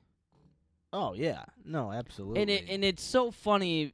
Not funny, but like it's just I've kind of always viewed that part of our family like in that way where I knew what kind of the stance they held in the world, in the country, and the things they did. Mm-hmm. And it's just like, but the people they are, it's like I'm not gonna say like you wouldn't really know it. Yeah, like I'm not saying like you would never think they were not capable of it, but you like just their personalities are so lax and kind of like, it's just they're involved in so much that just talking to them simply face to face, you wouldn't really ever guess. Oh yeah, the shit they do, like talking to our Uncle Jay, like you'd never know. Yeah, like when I introduced Mia to Uncle Jay. Yeah. At Grandpa's party, and we were just shooting the shit, talking. We were bullshitting, like I think we could making fun of people. Let Uncle Jay be. I think we could say his name. He's pretty. Yeah, Uncle Jono. Uncle Jono. Uncle Jono. Yeah. And there's 4 people that listen to this, so it doesn't fucking matter. But anyway, so we were talking to Uncle Don't Jono. spread that word, Logan. And we shut up. And we were shooting the shit, and he was just making fun of Connie, and just being a goofy dude. And then I told Mia, I was like, yeah, he like worked in government for like. He's like led he's the like, national education I of was the like, United States. He was like the yeah, and she was like, what? I was like, yeah, he's a pretty cool guy, huh? But like, Dude, like the stories of our I mean, even with our grandfather, like the things he started and was a part of, right? From like what Uncle Jono has done, and I mean even small parts, like even like your dad and Uncle Sam or your dad, what they have done. Like I mean, just the things our family has done is it's extraordinary. Like you would never guess, like it's just. From living in tree houses, eating mushrooms, to fucking, being a part of marches, to leading, it's insane. But I mean, but think about our family, and then think about other families that have same things. Like I bet you've got buddies or friends, families that they've got relatives that. If they told you what they did, you'd go, what the? They do what? Yeah. Oh, get the fuck out of here. They don't do that. Like, so. I think it's cool to just tell people my dad was born in California. Yeah, he was born and raised in Inglewood. Bro. It was fucking gangsta. Inglewood. Inglewood up no good. Yeah. Oh, man. But no, I mean, well, even like. There's no way this episode's going to be under 3.5 hours. Well, it doesn't matter now. I moved on, so it doesn't cool, matter. We're good. But even like your Oma, like not showing up to school that one day, and that school being bombed, like that's you shouldn't be here right Oma, now. If you want to talk about crazy, you want to talk about family stuff. My grandmother, my father's mother, my Oma, Anne-Marie, grew up in Holland, and this is during the World War and World War II. Yeah, World War II. And one day she just was sick and didn't go to school. And that day the U.S. bombed her. Was it the U.S.? It was the U.S. It was the U.S. It was but it was accidental. Oh, because it was an overcast. They thought they were over Germany. Oh shit! Yeah, so it was accidental. Jesus Christ! And like killed everybody in her in the school. She happened not to be there. Dude, and that's yeah, dude. And my my Oma's stepfather, Kärel, who I've named after him, was he before this time was a mechanic for the Nazis. He did he was a Harley mechanic, a motorcycle mechanic, and he did all the work for the Germans.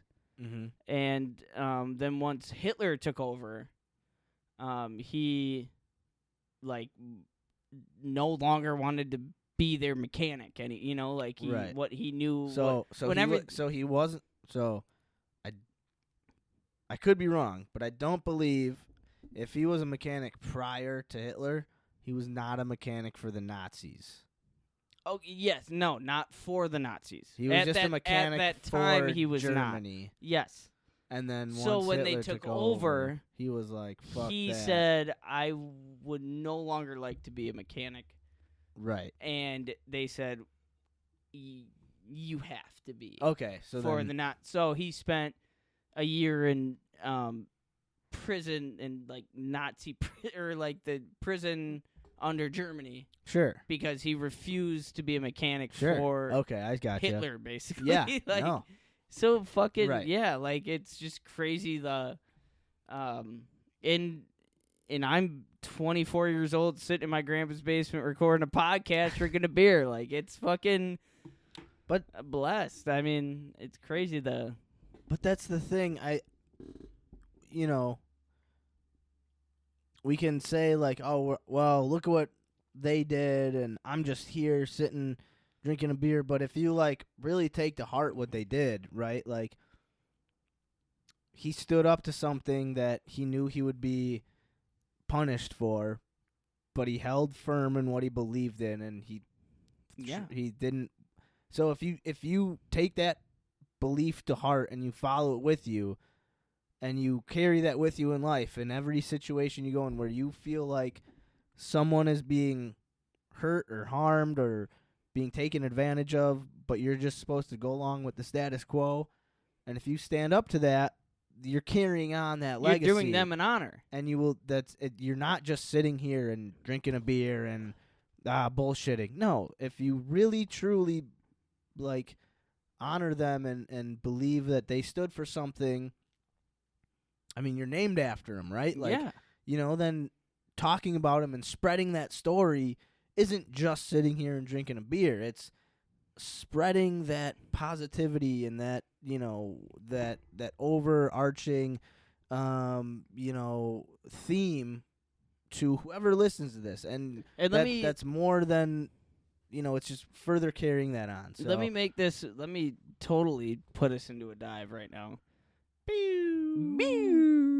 But, going, on top of that, and I'm going to sit on a serious note, but, the whole Black Lives Matter that just started, not just started, but, really started getting noticed and, people really started paying attention to the movement that has been a movement forever.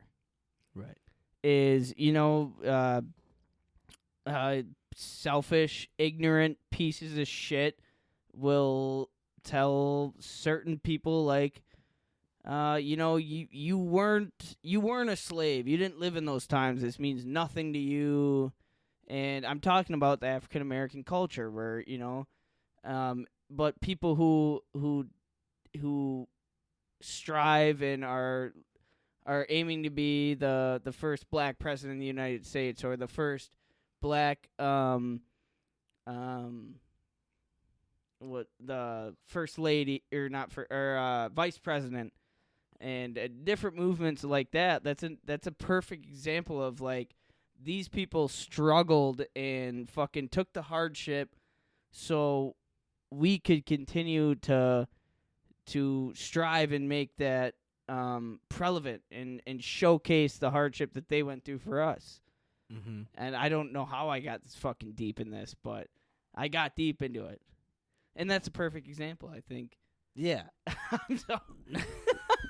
Holy shit. No, I think what you're getting at is that legacy does matter, and and it's 2:57 in Whitechapel, in London, right now. It's 2:57, and that we're not just sitting here talking shit. We're trying to make sure that something gets passed down, whether it's through just us living our lives.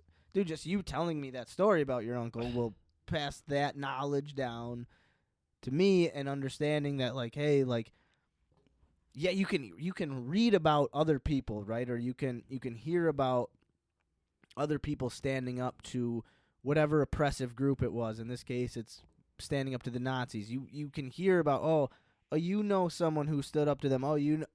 Personally, I didn't ever know. Not that you know of. Not that I know of.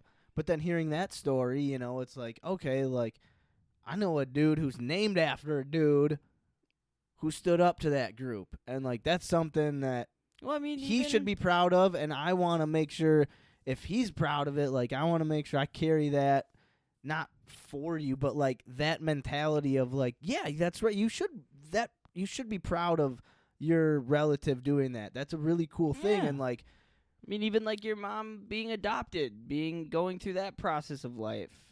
So, going through a struggle like that, so you could take advantage of the life that you have now. It's basically the same senses. You know what I mean?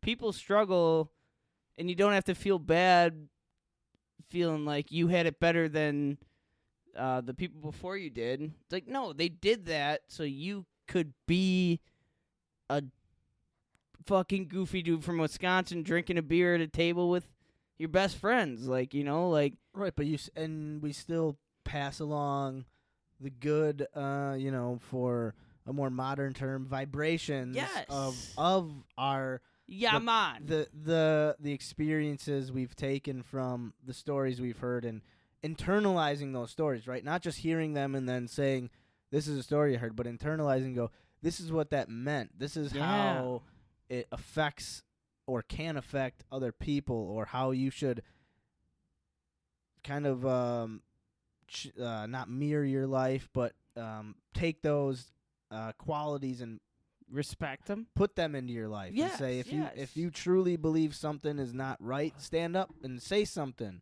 Hell yeah. And you know, and so it's taking that information and instilling it. If you take that information and don't do anything with it, then you're just sitting here drinking a beer and talking shit. Then you're But if you can take that and go, oh, like someone else, if you can be grateful for it, right, and exactly be grateful for those stories and really cherish that person's memory and say, wow, like that was a phenomenal person.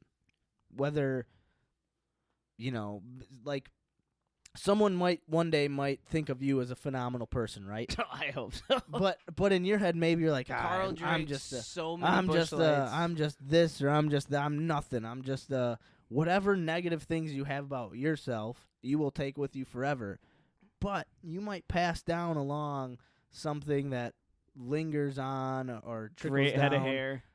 That would be nice. Yeah, Not the hype. Oh, fucking a great head of hair. God, I just got the beard. And a terrible sense of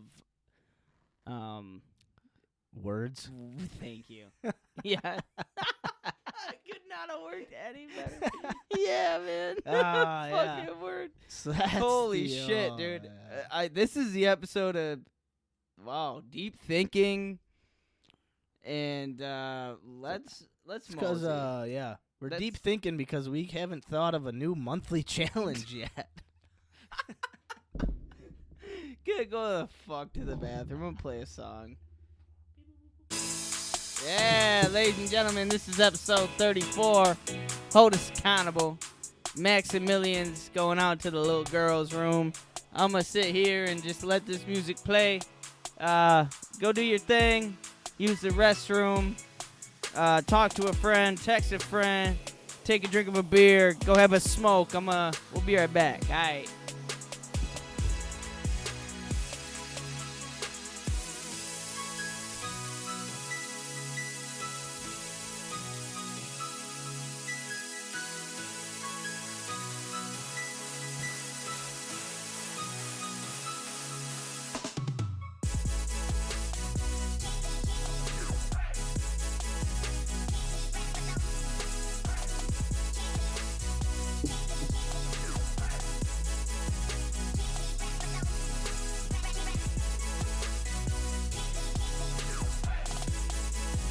Alright, Maximilian's back. I'm gonna go use the restroom.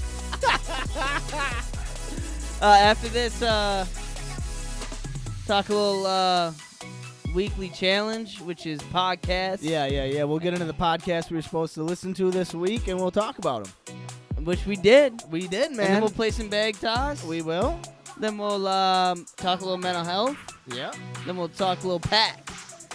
Hell yeah. We should be out of here at about 2:57 a.m. Yeah. And that's what time it is over in Whitechapel, London. It's actually 3:03. Shout out JT. Shout out JT.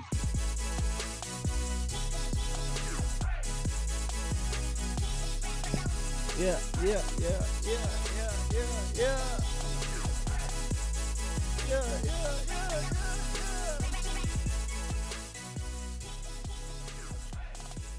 Hell yeah. Thank you to JT, man. We had such a good time hanging out, talking. It's been a while since, we really got to chat like that. And, growing up, cousins, we were really more friends. I think a lot of our cousins, growing up, we were just friends more than cousins. And, man, him living across the pond is, made it challenging to keep in touch and keep those conversations going. But it was really fun to get him in the studio, have him share some, his local beers with us, and it was really, really fun, and the beers were really good, and hearing some of the history, some of the knowledge that he had to bring, also just hearing some of the knowledge of the stand-up comedy and entertainment kind of world was really fun. So thank you to JT. We really appreciate it, and we will definitely get you on the show again.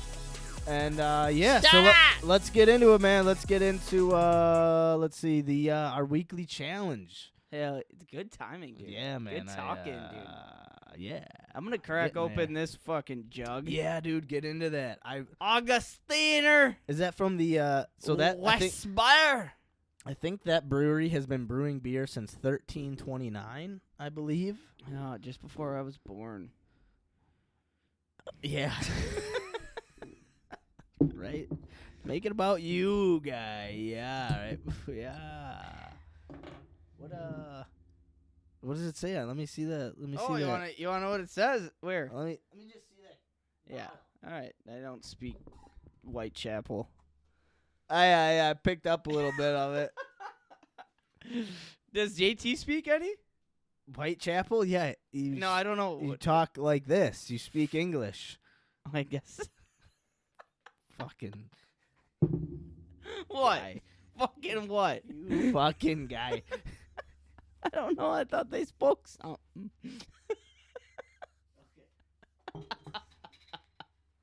It's the same fucking can. Thought they spoke something. So no, I'm this sorry. one has 1328 Oh on it. yeah, That's when it was brewed. 13. that's all you can read. That's, That's why when you it's say been they don't brewing. speak nothing. Yeah, what do you mean they don't speak nothing? What do they speak?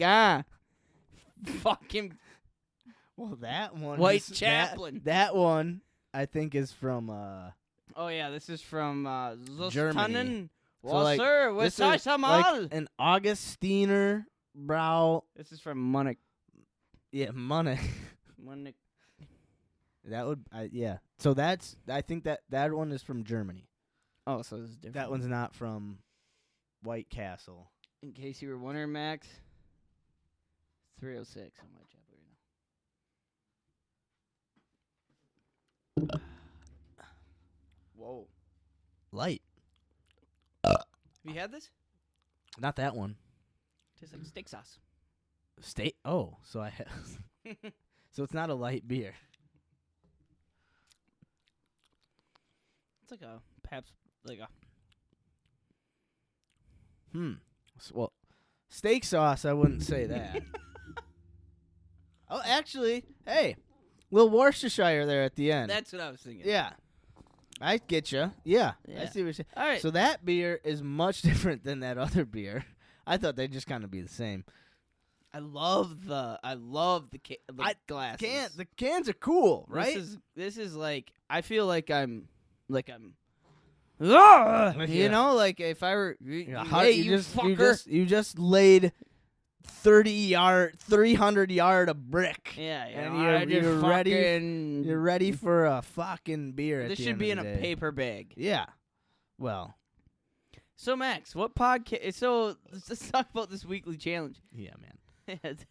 Get on tour. So yeah, we had a podcast to listen to this week. So Shamo's gone, so he's out. Yeah, he's taking vacation.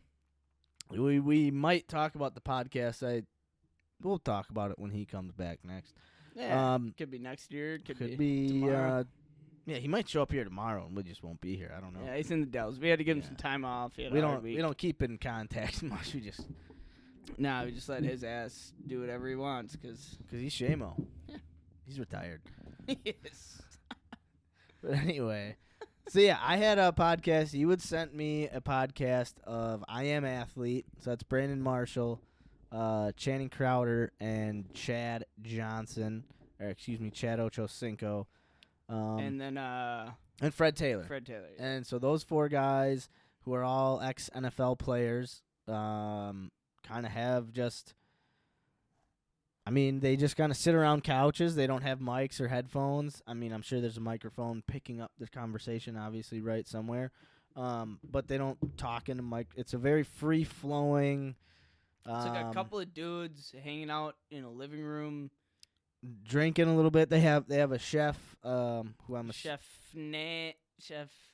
I can't remember her name, and I feel disrespectful, so I'll look it up. Continue though. And so she'll come out and bring them food every once in a while, and she'll chime in, and she'll kind of bring that like stern motherly voice to the group.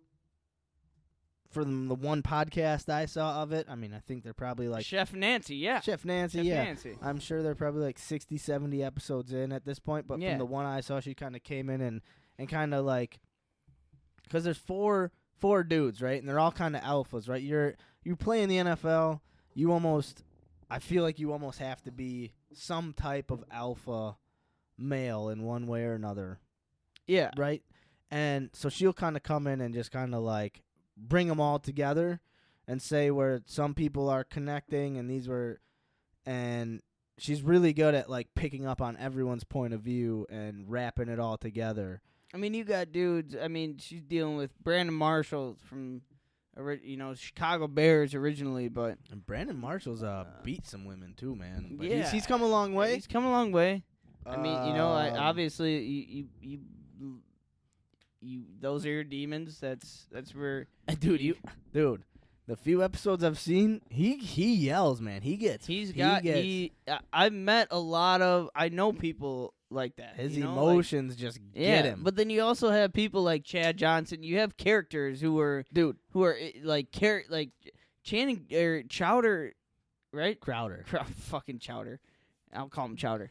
Crowder though, but and even Fred Taylor, like those were like those were characters. Those were emotional characters in the NFL, man. I love Fred Taylor too, because Fred Taylor just kind of sits there, listens. He's like the OG.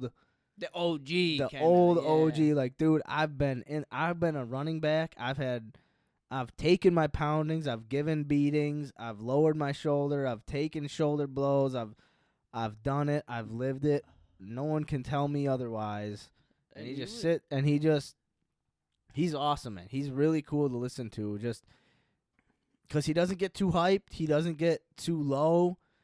He will like one time they were talking about gaming, right? And he was like, "Man, I was gaming before gaming was a thing. Like I've done this. Like don't talk to me about gaming. Like I do it now for fun if I want to do it." Because someone was was talking shit about gaming, and then he brought up how he games just every like once or twice a week, and they were like, "Why? Once or twice a week, what does that even do?" He's like, "I just like doing it. It's just it's just a little thing I like doing." And it was just really fun to listen to and watch the interactions those guys have, because they get heated and then they cool. I mean, dude, we were watching the one over here, just they were yelling and screaming at each other, and then 30 seconds later, they're just like, dude, you're stupid. Get out of here, man. And the coolest thing about it is, like, it's NFL issues.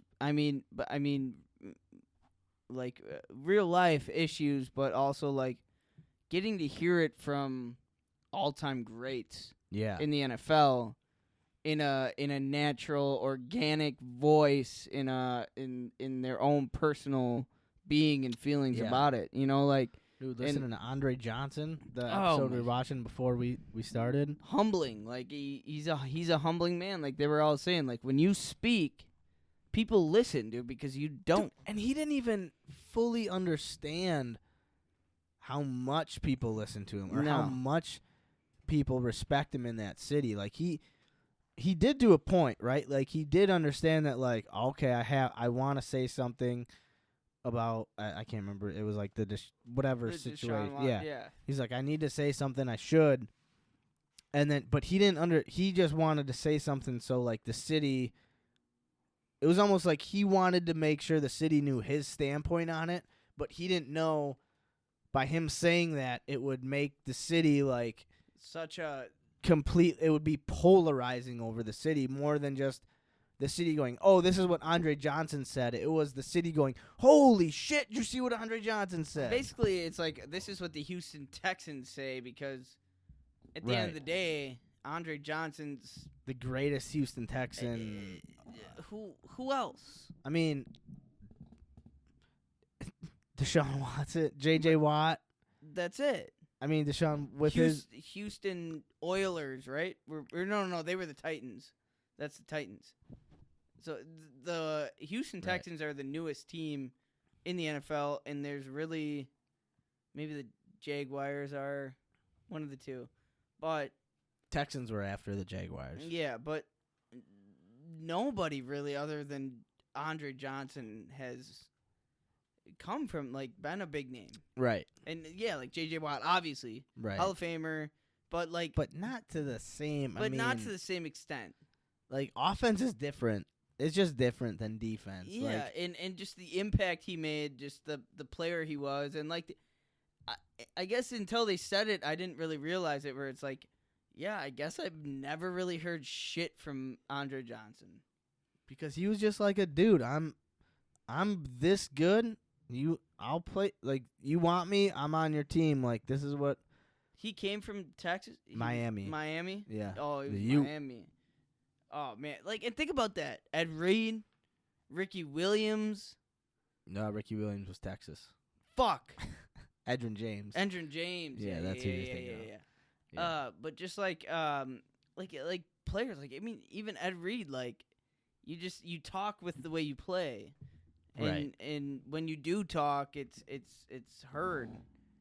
Well, yeah, and especially, dude, I mean, especially with Andre, like, yeah, he was a different, like, even, dude, if he was on any other team than Texans, dude, he would have been. He didn't play. Did he play for anybody else? Nah, he was a Texan. I thought he played for the Colts at the end. Maybe he did. Maybe. I think he did play one season for the Colts. He very well could have. I'm not even gonna look it up. I think he did. But no, that's a really cool podcast. I'm gonna have to look more into it. Check out more. Because Chad Johnson, Ocho Cinco is just the dude is a character, man. He is, like, man. The dude. And he's a good dude. Like, do you ever the memes or screenshots of him, like, leaving tips for waiters and waitresses? Like he'll leave. Like, I saw one. Like, the biggest I saw, it was like he left like a $5,000 tip. Oh man, Something. I mean, it was like a crazy expensive dinner. Yeah. But he still left like a $5,000 tip. But it's awesome hearing, like, listening to those podcasts, because they realize, and Johnson even said it. He's like, it's like, you know, we're put on such a platform that not a lot of people are granted. Really. Right. You know, like, people will listen. And I think that was kind of his way, humbly saying, like, I realize people listen to me. And being able to use my voice. And I think that's the coolest. You know, a lot of people look at, you know, professional sports as like, oh, we're just paying these fucking guys millions and millions of dollars to play a game. And it's like, well, yeah, in a sense. But you have to understand what this game brings to your community. Right. How this game, like in Green Bay, for instance, like, you know, the things it builds and what these players do if they're. That's such a good point, because, dude, like, it's almost like when an organization pays a player, right? It's like putting a lot of trust in them. It's like saying, like, we trust you that you're gonna do what's best for not only yourself and not only for the organization, but ultimately for the city as a whole, right? Yeah. And, like, to tie it back to the Giannis thing and them winning a championship, like, he did that. Like, the city of Milwaukee put a lot of trust in him to say, like, you're going to get better. And he's like, yeah, I want to get better. You're going to overcome defenses quote unquote figuring you out. Yes, I will get over that. You're going to overcome your free throws, your biggest bugaboo. Yes, I will. And, like, that's what you pay an athlete for. And I think, like, usually that doesn't happen usually. No. Like, that's very rare for an athlete to take on every single responsibility that the money that they get brings. And it's really, and you just hope, like, it's almost like when when you invest or put that much money into an athlete, it's almost like you're just saying, I hope you continue to do that. Like, if Patrick Mahomes just stops growing, right? And he's just like, nope, this is what I'm good at. This is the only thing I'm going to do. I'm just going to, I'm never going to. $500 million. Yeah, like, drain, you know? then the Chiefs are like, well, we were kind of hoping like you would keep growing and getting better, not just stay the same, because people will catch up to you eventually. Like, we want you to keep advancing and keep being the next and keep being better. Like, that's what we're paying you for. And that's like that's why we put a franchise tag on you. That's why we pay you $500 million. Yeah, and that's the risk, and that's like, you know, I don't exactly remember where I was going with this, but like that whole thing of like paying an athlete is you hope that they don't just be complacent, that they continue to grow. Yeah, and I think one of the biggest things that I think people don't understand, that maybe the money doesn't necessarily buy, but it contributes because it keeps that player there. But talk about Giannis. 65,000 fans outside of the stadium, plus 20+ thousand fans inside. Right. Who get to celebrate together. Yeah. Who don't have to be together to deal with, inequality or negative events. There's hundreds of thousands of people who get to come together and celebrate the celebration of their city, the place they grew up in, the place they share with each other. And it's the one thing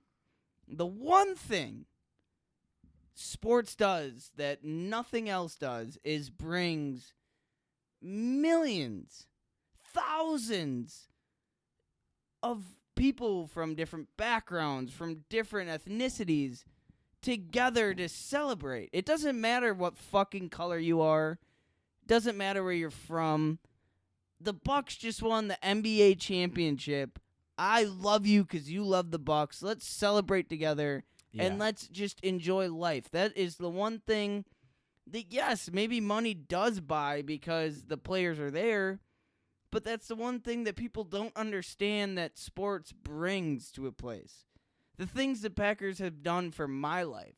Watching the Packers win a Super Bowl and seeing the joy in not only my friends and family, my grandfather's eyes, it's a pure bliss that doesn't really get forgotten. And that's why sports are so great, and why I think it's the money that is spent is, maybe sometimes extravagant and overwhelming, but it's for a purpose. Hey, let me read you something. Okay. This is gonna be a little pat on my back. All right. All right. I'm I not love gonna it. lie. I This is love a it. little pat on my back. You wrote this. I wrote this. Was a Facebook post I had back in February of 2020. Okay. All right. Quote me.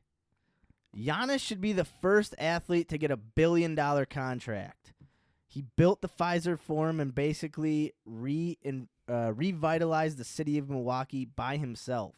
Without him, the Bucks would have moved. There'd be no Pfizer, and the area of Milwaukee would be nowhere to what it is now. I'd say that's priceless. Give him $5-10 billion, a machine that prints money. I don't know. They just better re-sign him. So this is before they fully re-signed him, right? I'd rather watch a team with Giannis and some scrubs than some good to halfway decent players and no Giannis. Hey. So, I guess what I mean is that, like, he's worth more than, dude, because I think he signed like a quarter bill, like a $250 million extension, right? Yeah. You can't, if you tell me right now that the city of Milwaukee didn't make couple $100 million, like $500+ million off of that championship, like you're lying to me. Yeah. Like he should have signed. I mean, because eventually an athlete is going to get a 10-year, $1 billion contract, right? Like it's gonna happen. We'll see it. It's going to happen. Yeah. And I personally thought he should have been the first one to sign a 10-year, $1 billion extension where every single year he makes $100 million. And I don't think that was over.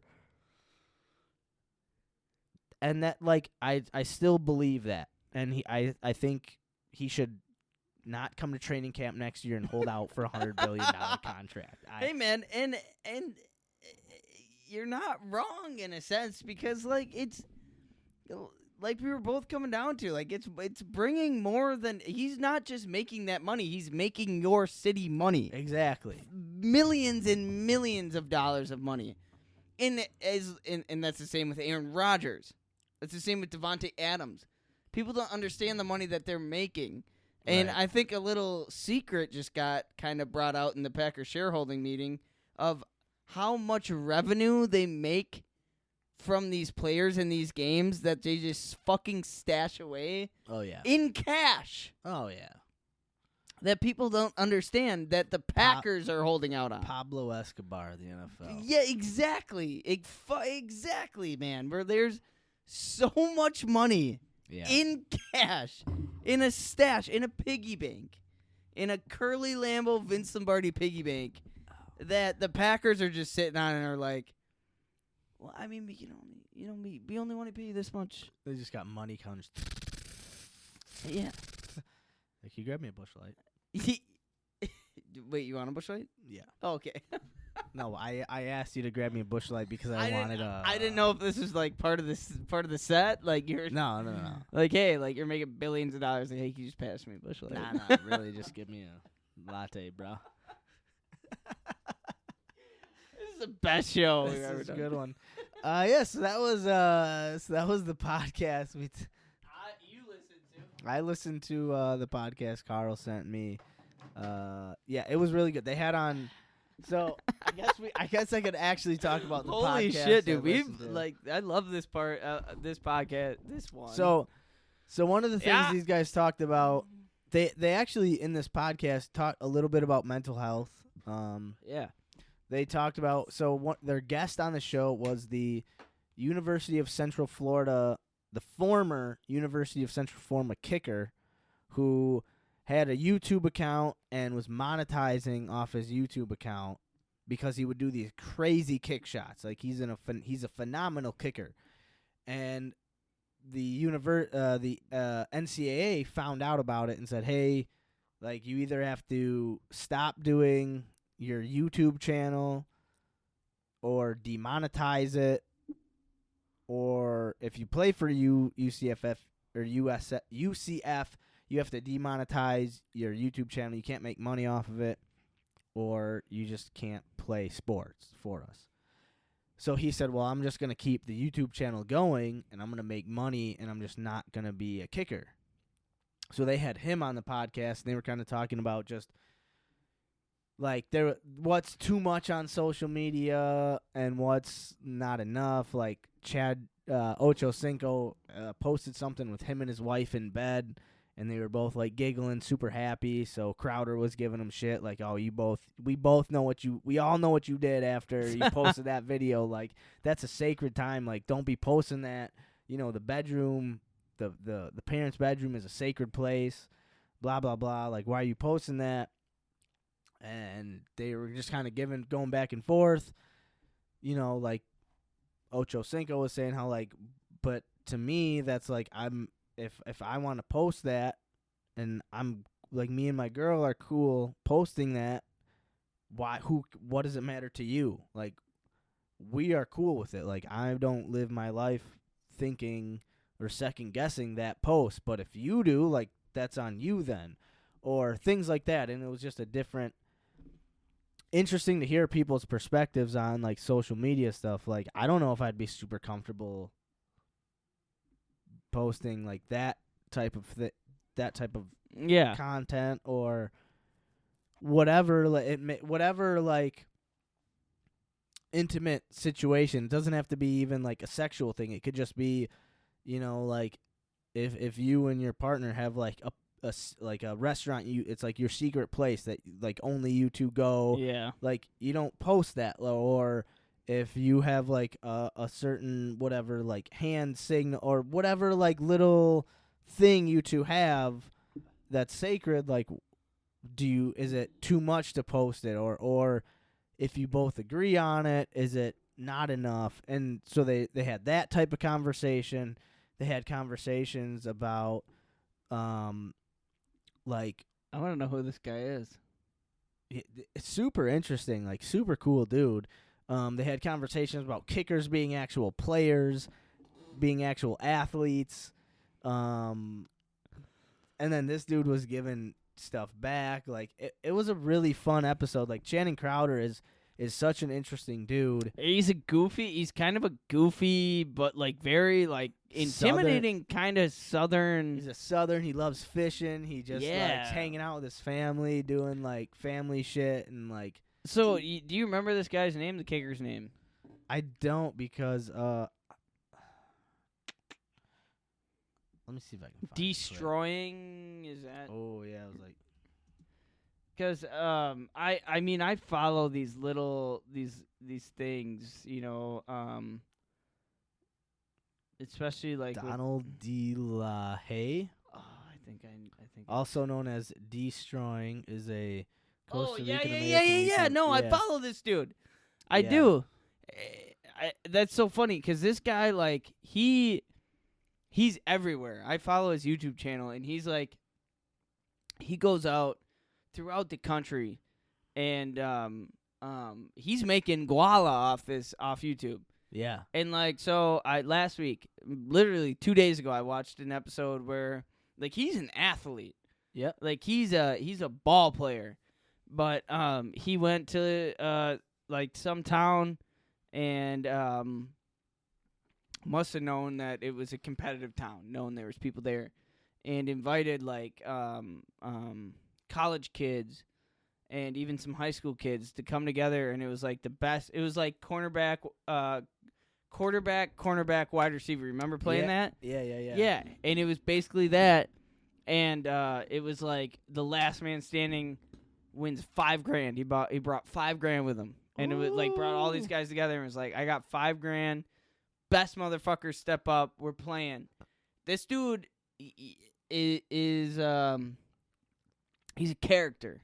Mm-hmm. You have to invest in him to like him, because some people just look at him and be like, this dude's just cocky. He's a fucking asshole. Okay. And he's a young dude. Yeah. He's only 20. He was born in '96, so he's a year older than me. 25. Yeah. Yeah. But yes. As soon as you said this, I was like, I'm pretty sure I know who you're talking about. Yeah.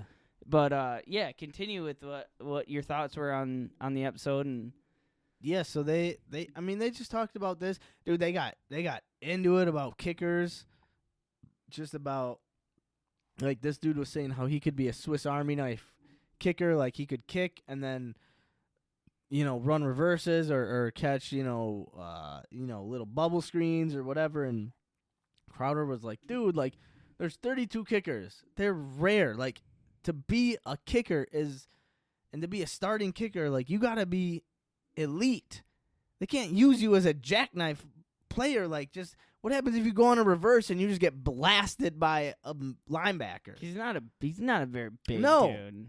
And like, so he had his points, but he was saying, they went back and forth. Like Fred Taylor was saying how he's watched this dude practice and train, and he was saying how much of an athlete he is, and he's like, dude, I've seen this guy, like he's legit. I think Brandon Marshall, he was training at Brandon Marshall's place, and he was saying the same things. So, like, I gotta ask. So this, I wish. What's his name? Donald. Yeah. Donald De La Haye. So Hay, Mr. Hay. So was he being in the presence of greats? Was he confident? Did he stick up for himself? Was he kind of like getting strong and forceful with him, or was he kind of question. bowing down, kind of putting his tail between his legs, or was he? Nah, dude, he definitely wasn't bowing down. That's for sure. He definitely was sticking up for himself. Because I know him on his YouTube. And He's confident, cocky motherfucker. He was definitely confident, and he definitely wasn't cocky. Because if someone's cocky, I get annoyed with them. I'm like, dude, you're talking too much. You don't know what you're talking about. Like, these guys will fuck you up.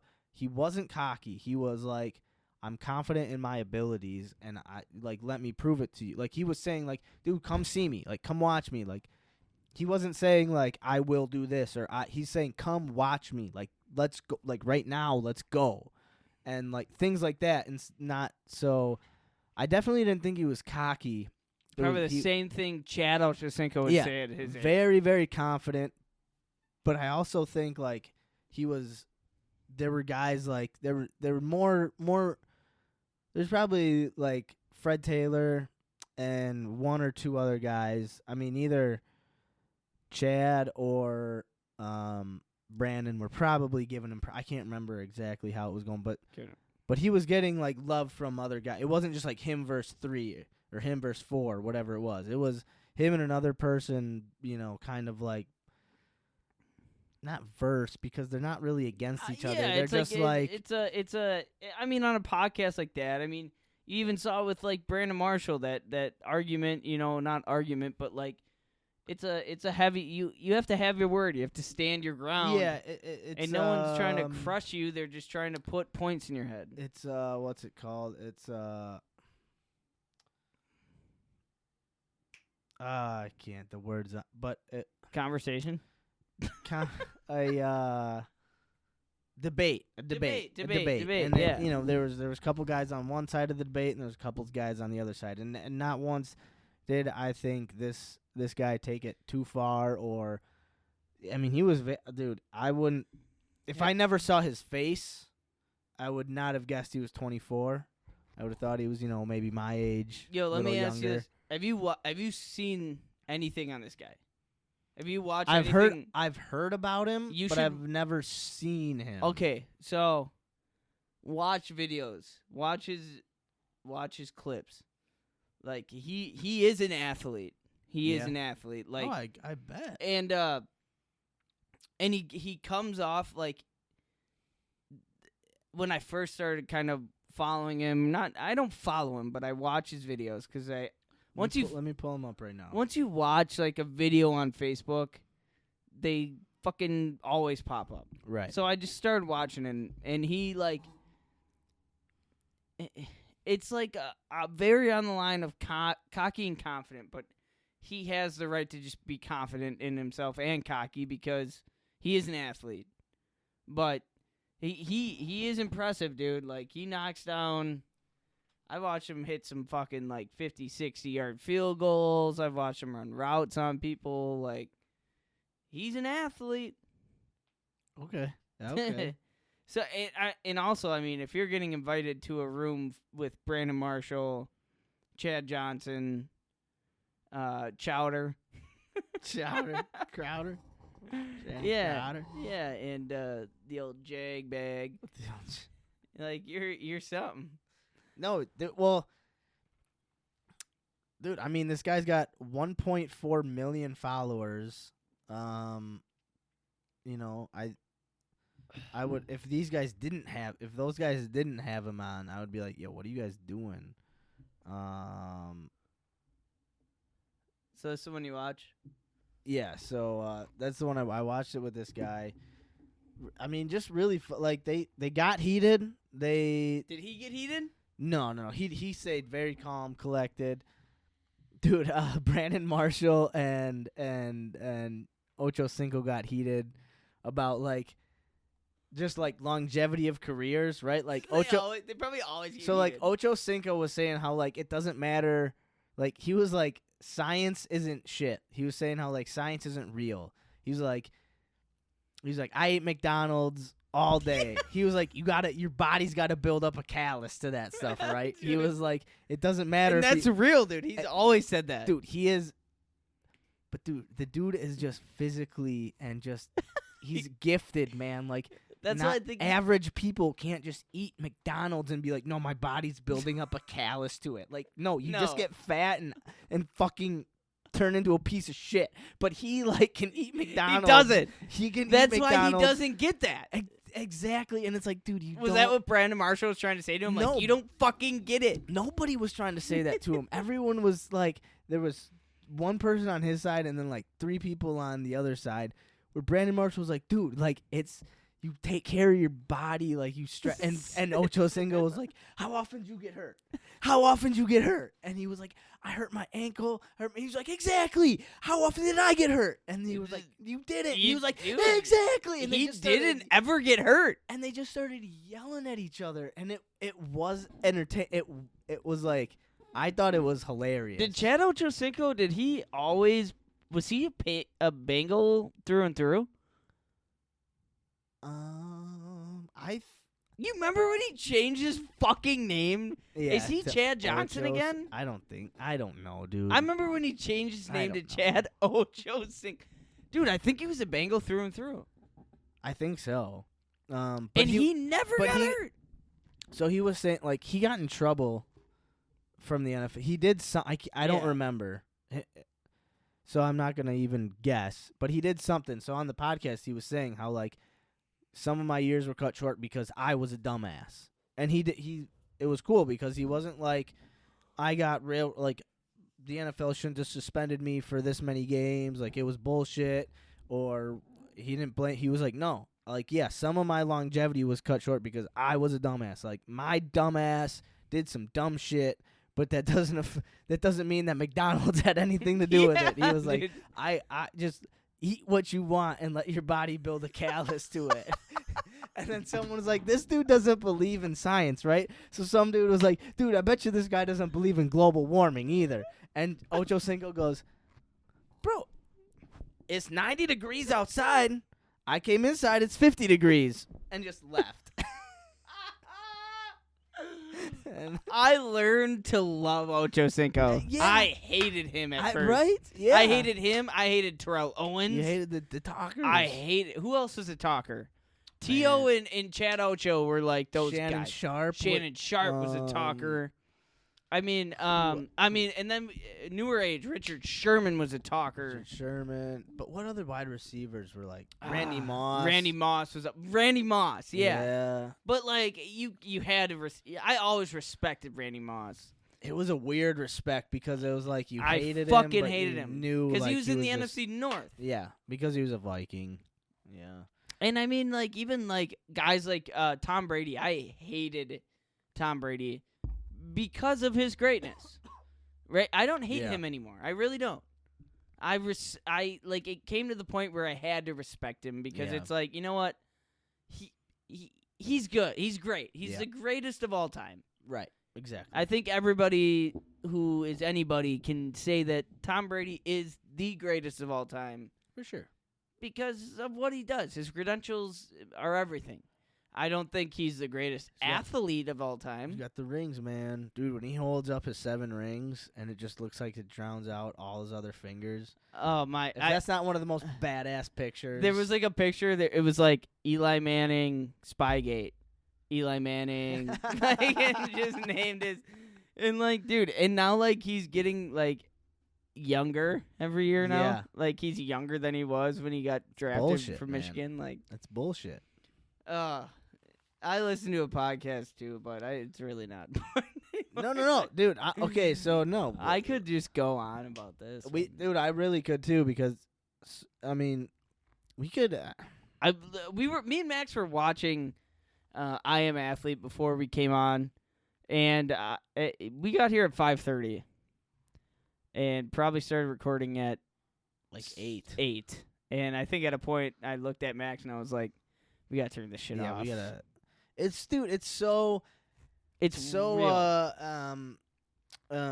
like and just and what's the word and It's and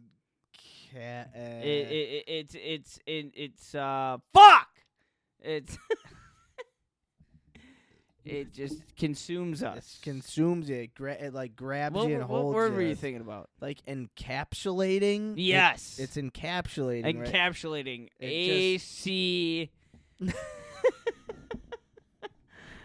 Great. No, it just because like the one we were watching with Andre Johnson, like I loved Andre Johnson, right? Like he was ahead of his time, and I loved him without knowing the guy behind the helmet. right, Dude. he was like 6'2", 6'3", 225 pounds, fucking fast as hell, big, Just strong, a monster, dude. and just you didn't understand like how he could do the things he could do, but he just did, and it was like, what the fuck is going on? Yeah, it was like it's like him and Kelvin Johnson. Like Kelvin Johnson was another guy kind of like that. You know, like it just said like Megatron was a kind of a guy who was just like how do you there were certain guys, Randy Moss, DeAndre Johnson, fucking I think Devontae Adams will become kind of one of them.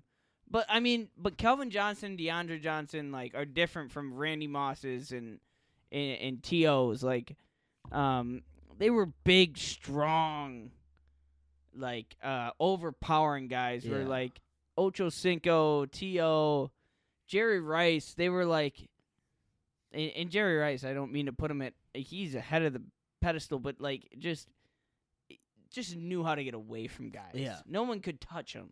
Yeah, but. Like, DeAndre Johnson, Kelvin Johnson. Andre Johnson. Who's DeAndre? You're thinking of DeAndre Hopkins. Yeah, it's Andre Johnson. Jeez, I am so sorry. Yeah, Thank you. That's why Max is here, because of this. But are guys who, like, they don't need to get away from defenders. Oh, yeah, right. They can put them on their hip and just body them so they get the ball. DeAndre Johnson. How long have I been saying that? Yeah, I wasn't sure. I was like, wait a minute, is it? Pretty sure the whole episode, and now you decide? Well, because, dude, I wasn't sure at first. I was like, wait a minute. I think every time I said his name, I saw you look up at the fucking ceiling. Wait a minute. Yeah, and then I finally was like, okay, wait, no, that's definitely not. But what I was saying, like, those are guys, DeAndre Giant, Kelvin Johnson. Kelvin, Andre, DeAndre Hopkins. Yeah. The greatest wide receiver of all time. The fucking Calvin Adams, Devontae Johnson, Hopkins. Rice never needed to get away. It was like God out on the field. Honestly. Would you rather Lombardi, Andre Hopkins Jr., Johnson the third, like Lambo, Leapin Jr., Thorpe, White, Hudson? Yeah, Moss the third. And when you talk about, these are guys. God, good podcast, dude. We're just, we're keeping. So many people know what we're talking about. Only 4 people listen to it. 4 people. 8-5. Anyway, let's keep it. So about? The weekly challenge. So the podcast. So what podcast did you listen to? Smartless. Tell the people a little bit about Smartless. Yeah. So Smartless is a podcast, and with 3 guys: Jason Bateman, Sean Hayes, and Will Arnett. And it's. I listened to one episode, and I love Jason Bateman. I love Will Arnett. I love Sean Hayes. And it's kind of the same sense of I Am Athlete, where it's just superior, one-of-a-kind actors who get together, who have been just so prevalent to Hollywood, so prevalent to any movie and just entertainment sense that we have ever, we've seen. You've seen Jason Bateman in Ozark, in just so, and then you have Will Arnett, who is in Arrested Development, and then Sean Hayes, who is Will and Grace. And Will and Grace, Oh, like just, classic. yeah, just Still on today. Oh, God, still on today. So it's 1998 to 2020. He's just a year younger than me. But I mean, what I was saying was, that's how long the show has been on. I don't think that's how old he is. Well, I know that. He's 51. Oh, well, you said he's a year younger than me. Okay, the show. What I was saying is, you Sorry. fucking asshole. Well, Shut up! Technicalities is my thing. What I was saying is Smartless is kind of like the I Am Athlete of the entertainment business. Ah, yes. Where you get to hear kind of the dirty, the nitty-gritty of the Hollywood acting business from real, authentic, organic, just conversation.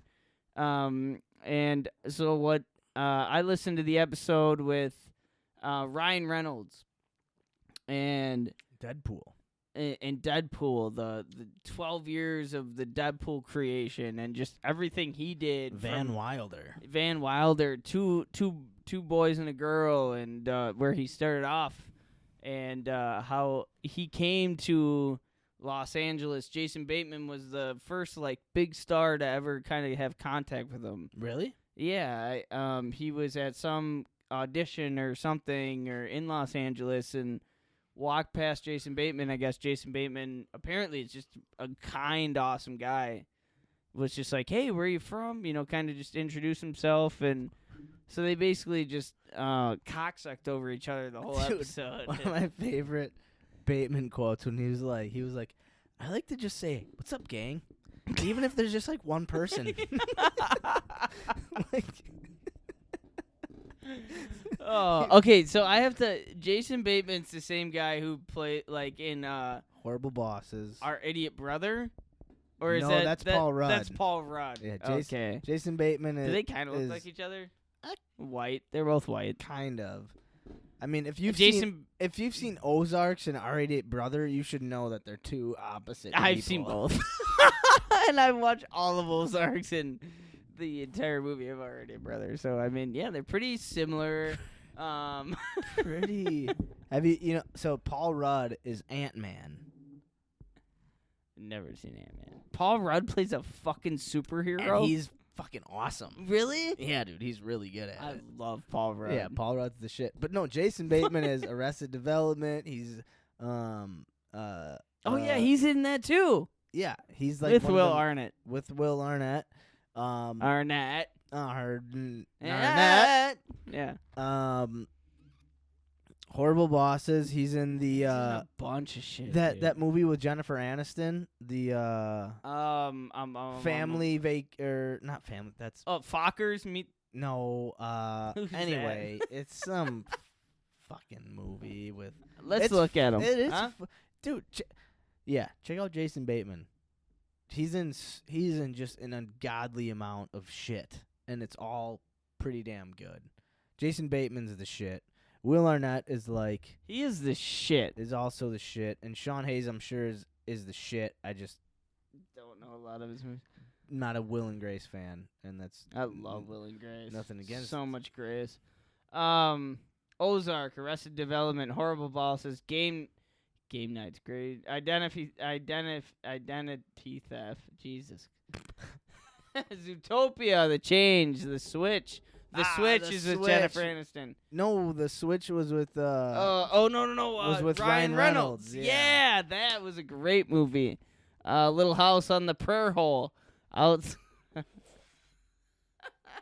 Little House on the Prairie. Yeah, The Outsider, Thunder Force, Horrible Bosses 2, The Gift, Hancock, Juno, Dodgeball, Couples Retreat, The Hogan. Dodgeball, he was Cotton. Yeah, he was. Bold Strategy Cotton. Oh, man, dude. Extract, Zootopia 2. I never forgot watched he was in fucking Dodgeball.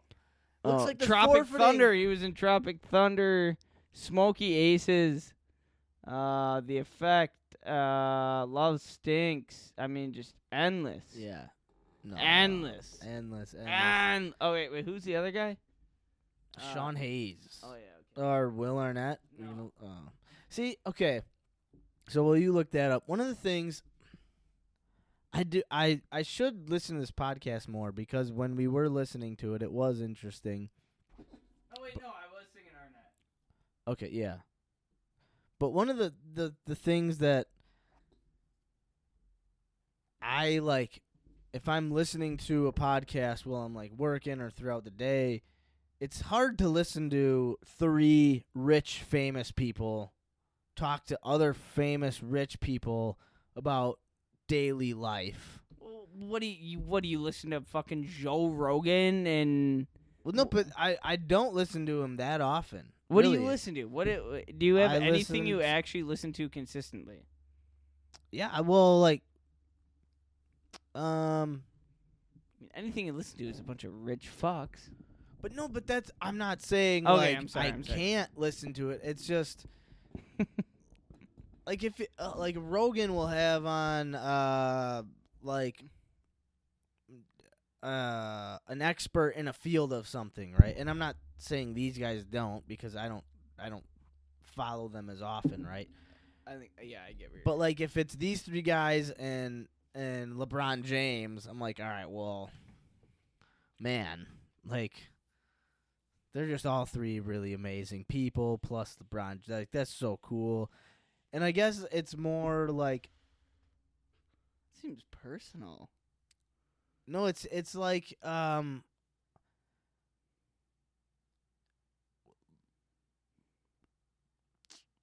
like, I want to hear, and I guess they could talk about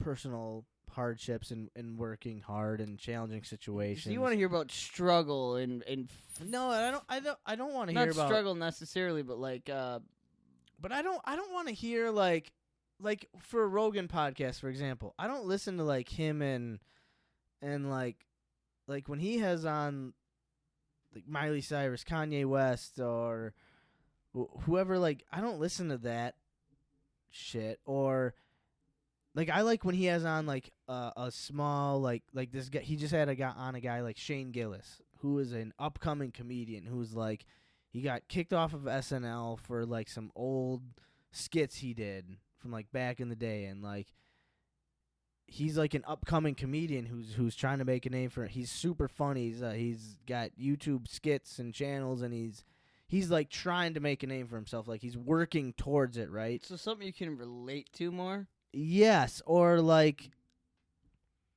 the athletes. Like, I want to hear an athlete tell their story about like the organization, like good or bad, right? Like, But what's if the an difference organization treated them really well. What's the difference to you between listening to an athlete who makes millions to billions of dollars than an actor who makes millions to billions of dollars? I don't know, because I honestly, like, I didn't listen to either one of these podcasts really before. I think I know. I think I know what you think or what I think about it. It's well, obvious. Like, yes, jealousy for sure is a thing, right? And I don't think it like I don't think dominates my perspective or my willingness to listen to something, but I think it, just with me talking through what I'm trying to say, it's like that comes through, right? Like, I am a little bit jealous of the lifestyle that these guys live, right? Like, when I hear Ryan Reynolds talking like, oh, when my wife is shooting a movie, I just take me and the kids and we just go hang out on the movie set, and while she's shooting a movie, like, we just hang out. Yeah. Like, what a life! Yeah, see, What a fucking life that must be. I agree with you in the same way where, like, I don't want to listen to Joe Rogan talk to Miley Cyrus or Kanye West. I'd rather listen to the up-and-coming comedian.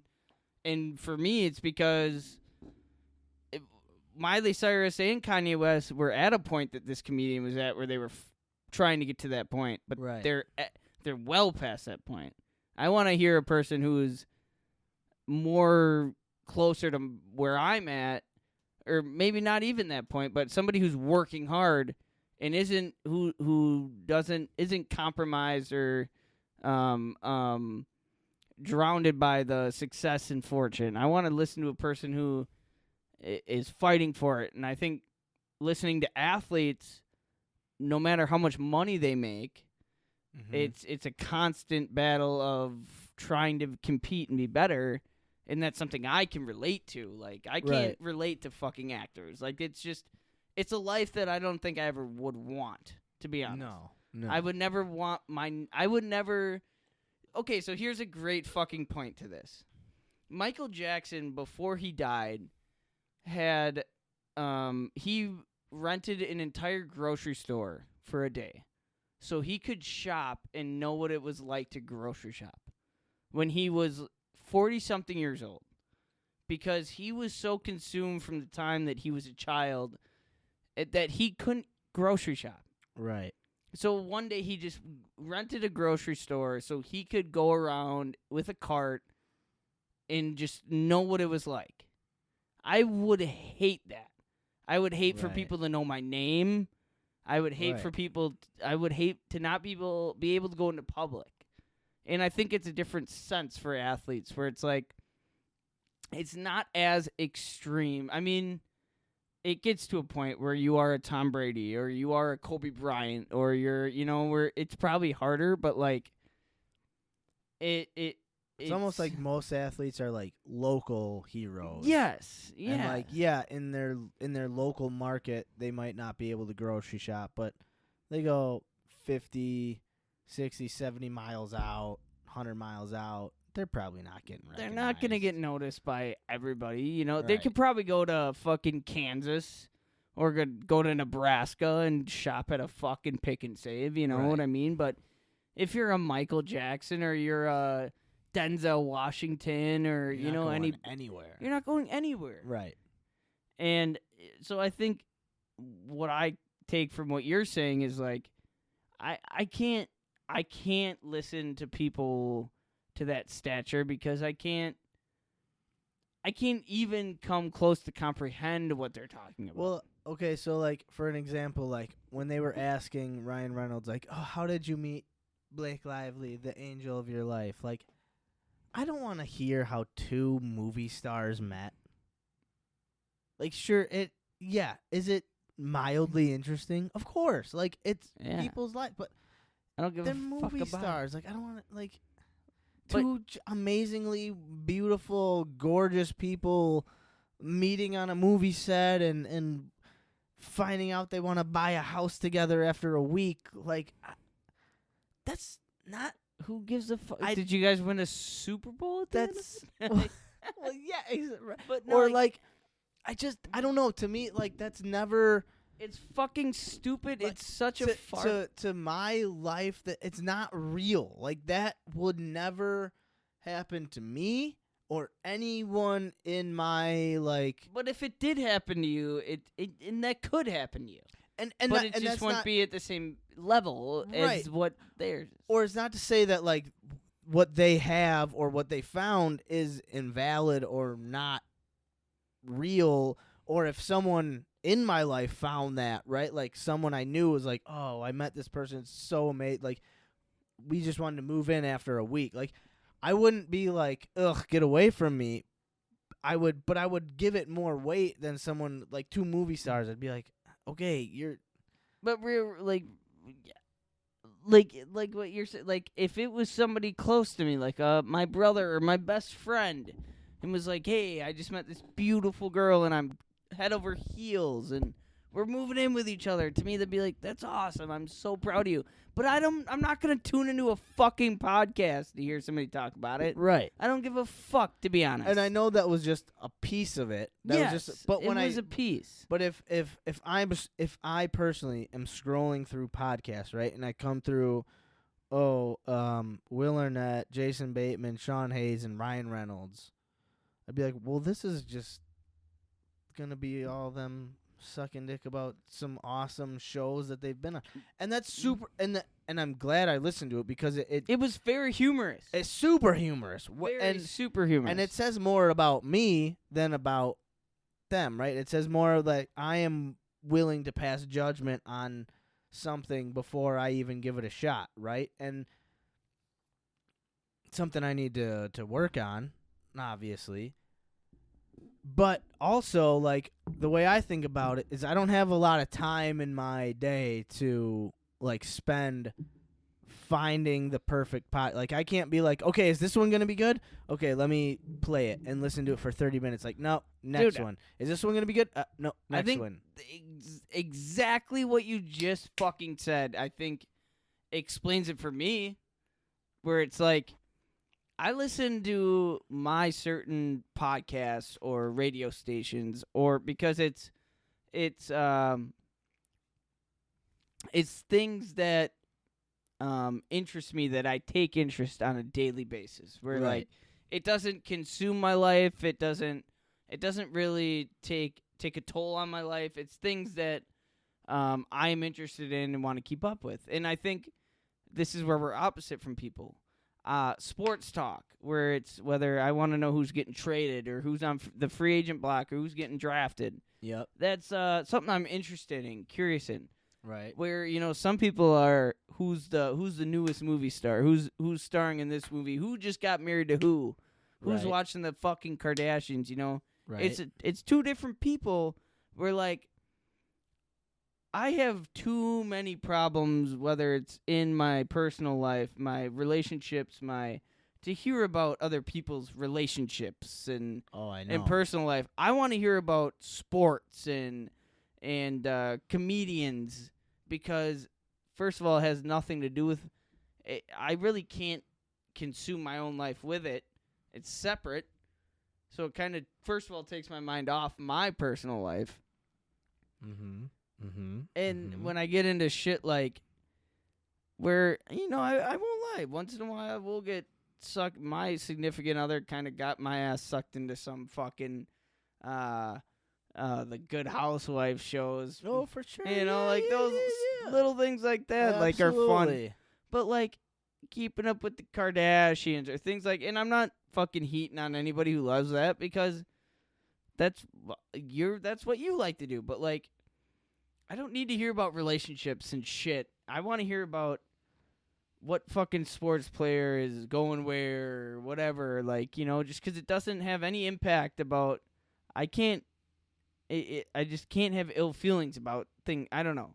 I'm curious. It's like if I hear something like, "Oh, this movie almost never got made." It's like, with their like 700 more would have gotten made. Like, yeah.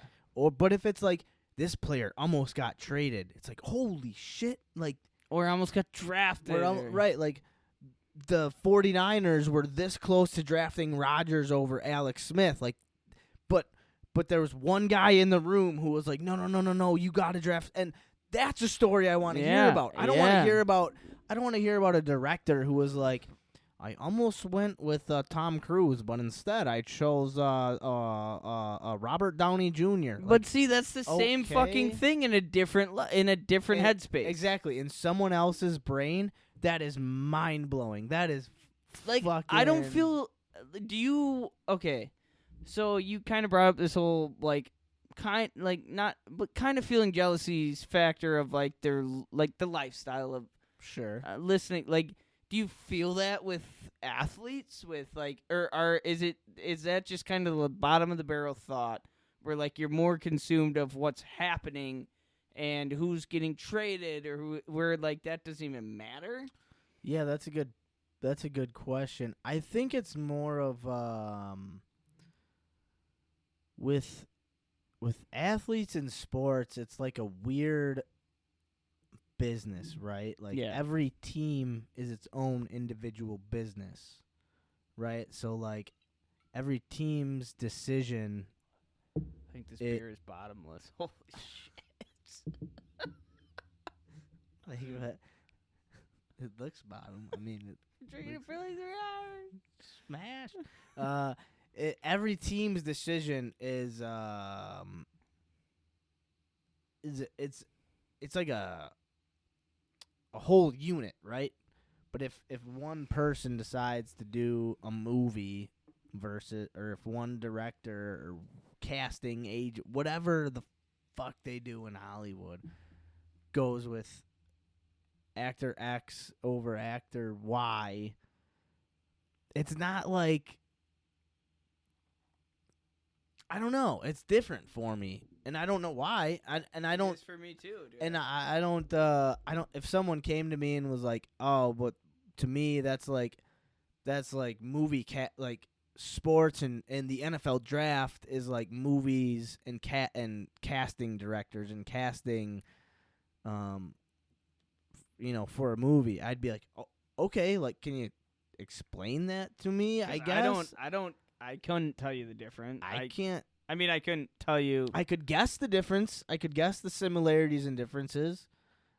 But unless someone actually knew someone knew the NFL draft side and the movie Hollywood side just as well, then To me, I think I can relate more with athletes, and I think people can, even if they didn't play sports.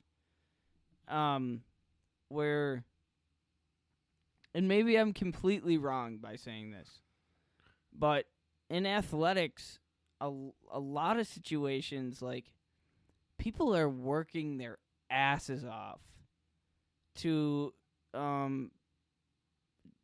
be noticed and to get out of maybe a situation where athletics is the only way out. Mm-hmm. Where I always pictured Hollywood as like a place of like a little bit of an advantage, like where you kind of need a tail end to get in, or which like, I don't think is always true. Or like if you could be an amazing actor or actress, but if you're ugly, quote unquote, yeah, I mean you're gonna get jobs, but not. You're always gonna be You're not gonna get marquee jobs. You're always gonna be the ugly person, or if you're fat, you're always gonna be that fat person in the movie, and as soon as you get skinny, you're not the same actor. Like in a sense, like Jonah Hill. In a sense, I think I still love Jonah Hill, but like he's not the same guy he was in Superbad to me. Like I don't think he's funny. But a guy like him gets a job in Superbad, where like he had to work differently for his role than a guy had to work. So like, dude, like Ryan Reynolds, like sure as it is weird, right? But like a guy like Jonah Hill has to be like an elite actor, yeah, because of just the way he because of the way he looks, because of his physical attributes, yeah. right? Like he has to be elite. A guy like. Dude, I don't know. I'm not fucking who's our fucking BJ Raji. Wait, are we talking like, are we comparing? No, I was gonna say like Jonah Hill had to work extremely Leonardo hard DiCaprio? to be the actor he was and to get the roles he got because of his physical limitations. Yes. But you take a guy like Brad Pitt. Yes. Okay. Yes, he isn't like Wonderful. I can't think of an extremely good-looking actor who's not good at acting. Like I just don't know the acting world that well, right? Like I don't know. Justin Timberlake. Well, sure. Yeah. But he's a really good singer, so I don't know like what I don't know how that equate. But like I know what you're saying. Like a guy who is you could be the ugliest, most foul, stinkiest person on the planet, but if you can catch a fucking if you ball. can catch a ball, if you can throw a ball, if you can kick a ball, look at the MLB. You can shoot a ball, you can hit a ball, you're gonna be all right. Like you can do it. It doesn't matter how you look, dude. It doesn't. But something with actors and actresses, and like if now they don't want certain races for certain roles, and they're only taking certain races for like. It's a weird thing. And that's okay. And to go back to the podcast, I Am Athlete, that's also another thing I love that Brandon Marshall is talking about, which is like the NFL has been a standpoint for a voice where you're talking about the Colin Kaepernick thing, talking about gay athletes coming out in the NFL, talking about, the hard justice of what has gone on, things like Deshaun Watson and players standing up saying, like, defending and not defending him, but defending, like, if this is bad, this is what needs to happen. Well, And I think if I'm wrong, that episode came out either like right before. It was like when Deshaun Watson wanted to have a say in the coaching GM role. I was gonna say because when Andre Johnson was kind of talking about what he said, I was kind of a little unsure because I was kind of like what? You guys shouldn't be sticking up for that so much. I don't think it was about his the alleged like sexual misconduct. Okay, that's what I was gonna ask you. I think it was about him holding out and saying like, "This is bullshit. I wanted to say in our coach and our GM, and they didn't. I was told I was gonna get a say, but then I didn't get a say, and I'm pretty sure that's what Andre Johnson was talking about. Okay, I don't think it was like, but even like in, to give credit to the NFL, where like it is a big voice for athletics because you don't see players coming out as gay in the NBA, in the MLB. Definitely not hockey. I'm not really sure about. I've never really heard about anything else, but Michael Sam was probably the first that was very like televised and on social media that. And the coolest part about the NFL is where we're at right now with podcasts and places where people of that kind of level can talk, where like you listen to the McAfee show and you listen to the I Am Athlete, or where they kind of just say like, we don't give a fuck who you are, if you're gay or straight or you're whatever ethnicity. Like, if you can play, that's all we give a fuck about. Like, if you can come in here and you can perform and you're dedicated, like, we don't give a fuck what you do. We don't give a fuck about your business. The only thing we care about is what you're doing to contribute to the team. And maybe that sounds a little like shadowed, where maybe some people would think that they're avoiding talking about it or like recognizing it, but it's really not.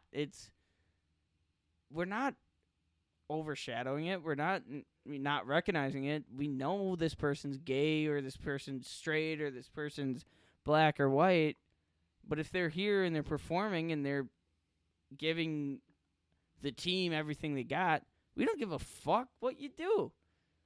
And the NFL is kind of the first big organization in business that's really put that out on a platform. And it's a voice for a lot of people. Yeah. And these fucking podcasts and things like this are like a cool way to kind of get it out. Yeah, and I think, and the cool thing is, like, it's relatively easy to have a podcast, right? So, like, almost any NFL player who has a point of view to get across and wants to get it across and on their terms can do it. Yeah. The tough thing is getting the ears or eyes on it, right? Like, like we know that. Like, we get 4 people listening and watching this. You know where we're at these days? Yeah, about 4. Nothing crazy. We're not blown up or nothing. I'm not trying to brag here. We ain't at 1. I'm not trying to brag. Shout out Bomb. Shout out Logs. You know who you are. Shout out. But no, but even if it's just that, right? If there's an NFL player who's having any athlete, actress, like we were talking about earlier, who's having a shitty experience, can put it out there, can say like, hey, like, I'm literally living this. I'm documenting it. Here's my proof, or I'm having an amazing whatever it is. It's so much easier now. The hard thing is getting the right people and the amount of the right people to listen to it to get traction, right? Like traction is the thing. If an NFL player came out and was like, "Hey, I've had this experience with this team and it's really, really negative," right? But no one in their town or city or state cares and wants to like share, like spread the news of that podcast or Be supportive or that story that player's putting out, it'll die because it doesn't like it. You have to get traction. Now, obviously, an NFL player can get a lot more traction nationally, and they don't need just a state. But let's say it's a high school player who's like, "Hey, my coach has been treated like." The social platform's a way to... Their social platform is there, right? But it's like, get the traction. You could get the state's involvement or local media's involvement for a short period of time, and that might be fine, but it's not going to maybe make up for what happened to this, or whatever the case may be, right? Dude, like, I think the fame is so separated. And we're on this topic of professional athletes and just actors. Like, I think the fame is so different in a sense. Where, like, you see actors and musicians and, like, sorry to get this deep, but, like, the suicide rate or, like, like the amount of young actors who take their lives and the young musicians and the people who maybe aren't getting heard compared to the fame of a professional athlete and the support. Like, it's such the separation of fame and separation of how high they are on their platform is just it's I feel like it's taken. I feel like maybe the musical, the actor life is more a little more individual. Where, like, having to conquer it by yourself compared to the athletic life, athletic fame. for sure. I have no idea where the fuck I was going with this. I don't either, but I got a question for you. Okay, please. Because I think we're kind of off the rails here at this point. 120,000%. We don't. I have no fucking clue. I mean, we're about 3 hours in. Are we? A little bit less, 2.5. I don't even know we got a lot of shit. I mean, we haven't even tossed bag yet. But you kind of led into a good question. Okay. Do you know about the whole Simone Biles situation going on? I don't even know who that is. You don't know who Simone Biles is? The U.S. gymnastic? One of the greatest gymnasts of all time? Oh, yeah. So she... The woman gymnast who can do a million shit that no one else can do. She is phenomenal. Sorry for not giving her that respect. Yes, I know who she is. Like, one of the most incredible athletes I've ever watched do things. Yeah. Like, it doesn't... She's been doing it since... you could watch Chad Johnson, Devontae Adams run routes. Oh, no, that's so great. Or you could watch Simone Biles do 800 backflips in a row, and I'll take Simone Biles 100 times out of 100. I'm sorry for saying I do know who she is. I know. But anyway, so what happened was she was a part of the Team USA Gymnastics. She's also a part of the individual gymnastics for the Olympics. She had a few not so great pre-runs, what would they be called? Warm-ups. Yeah. And she pulled herself out of the team gymnastics events. So basically, as soon as she pulled out, she is so far ahead of the world that, the USA was, heavily, heavily, heavily favored to win gold for team gymnastics. As soon as she pulled out, the USA was heavily, heavily, heavily decreased from taking the gold. And that's exactly what happened. Russia won gold, the USA won silver. And she pulled out due to what conflicting. Some people say there was an ankle brace on her ankle. She came out and said it was like a mental health issue, that she needed some time, and a lot of people think she was feeling the press, or feeling the stress and the pressure. Hasn't she won gold? Wasn't she already? She competed before. Yeah, she's like one of the most decorated. I mean, yeah, she's 24 years old, and that's old in gymnast like life. Yeah. Right? So, and there was the whole thing with the Japanese tennis player Osaka. Yeah. Who said she didn't want to answer questions from the media because they were mental. They weren't like. They didn't. They weren't. It wasn't good for her mental health listening to these questions or trying to answer these questions. And I guess I have no like opinion really on this. I just wanted to get like, what do you think about like these situations in athletes' lives? Because I do think it's different from a person like me who's never grown up as an elite athlete, right?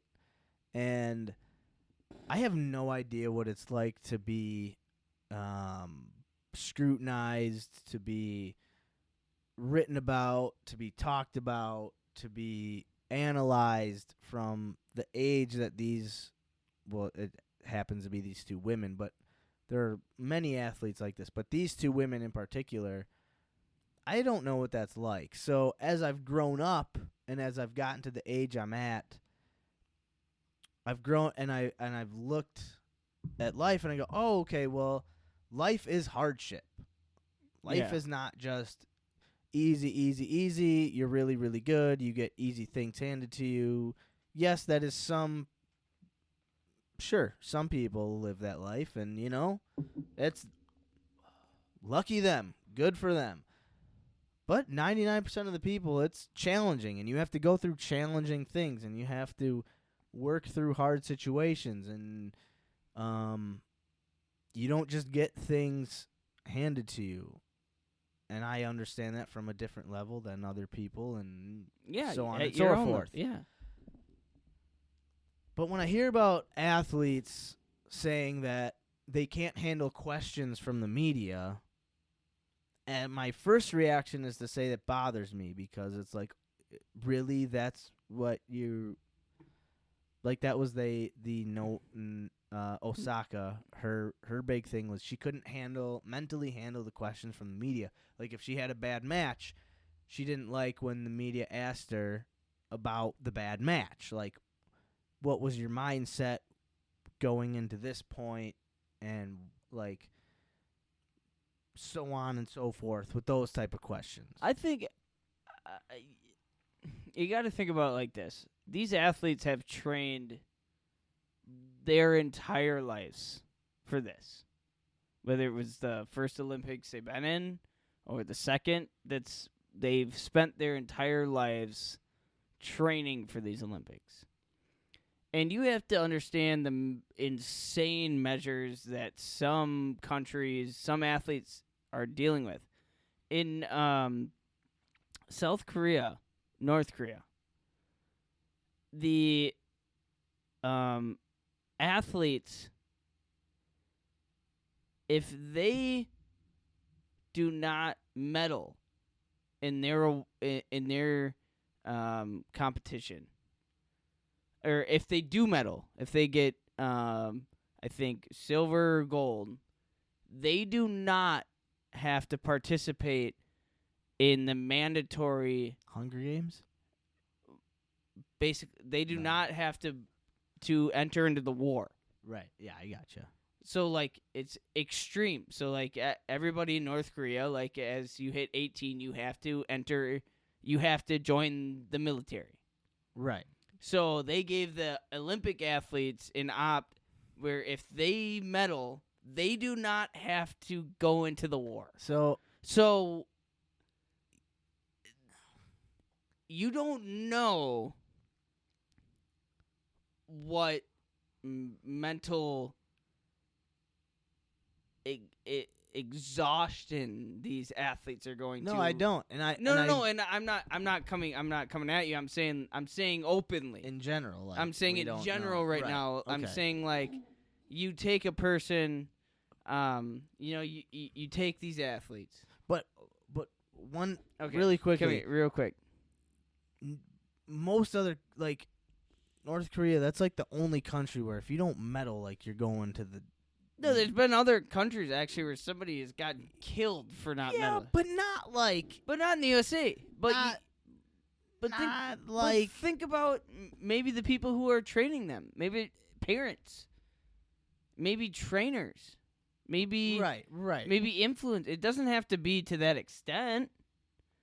No. Maybe personally. But what I brought up, Simone Biles, if she doesn't medal, she's not. It's not like we're gonna be like, all right, you didn't medal. We're gonna send you to the military. But she has spent her entire life, and maybe it's more. Maybe she doesn't want to come out and say it's an injury, or maybe it's to her personally, just extremely effective on her personal situation if she doesn't medal, if she's not healthy. I get, dude, and I think to us it seems stubborn and selfish. No, I'm just curious what your thoughts on it. This is me about... thinking through it. Sure. I think if anybody trains that hard for something, that if they opt out of something, there's gotta be a bigger point. But like if you were part of, okay, so she was a part. If this was individually, it would be different. But she was a part of a team routine, and she was like, you know what? The way I interpreted the story, Okay. so that I could be wrong. No, I want to hear. But the way I interpreted it was, she was struggling. She didn't think she could come through for her team, and she pulled out. And she said, I want someone else to take my spot. If you were a part of a team, let's say a football team, and your quarterback, you had the final, you believed in this guy the whole season, the whole game. He's your quarterback. He's your guy. He knows the offense. He knows the plays. He knows all the offensive linemen, the receivers, the running, everything. And you have one drive to win the game. And he goes, you know what, I'm not having a good game. You know, I'm going to have to pull out. I can't. If I don't win this game, everyone's going to hate me. And I don't want that type of pressure on me. So you know what? Back up. You take my spot for this last drive of the game. I'd be fucking furious. And that's kind of so. Like, if it's about reputation, then it's bullshit. But as somebody who is, I've been a competitor. I'm not gonna call myself like a competitor, but who has followed competitive sports, right? It's got to be something more than that. And if it's not, it's selfish. It's somebody trying to cover their ass.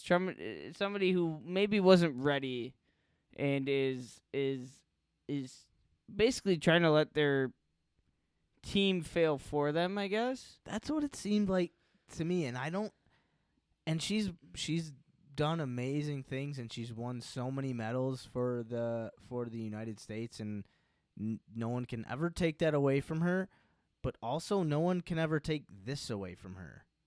Like, this will also be with everything else. I would much rather have her be like, she tried and failed. Like, she's 24. She's past her prime, technically.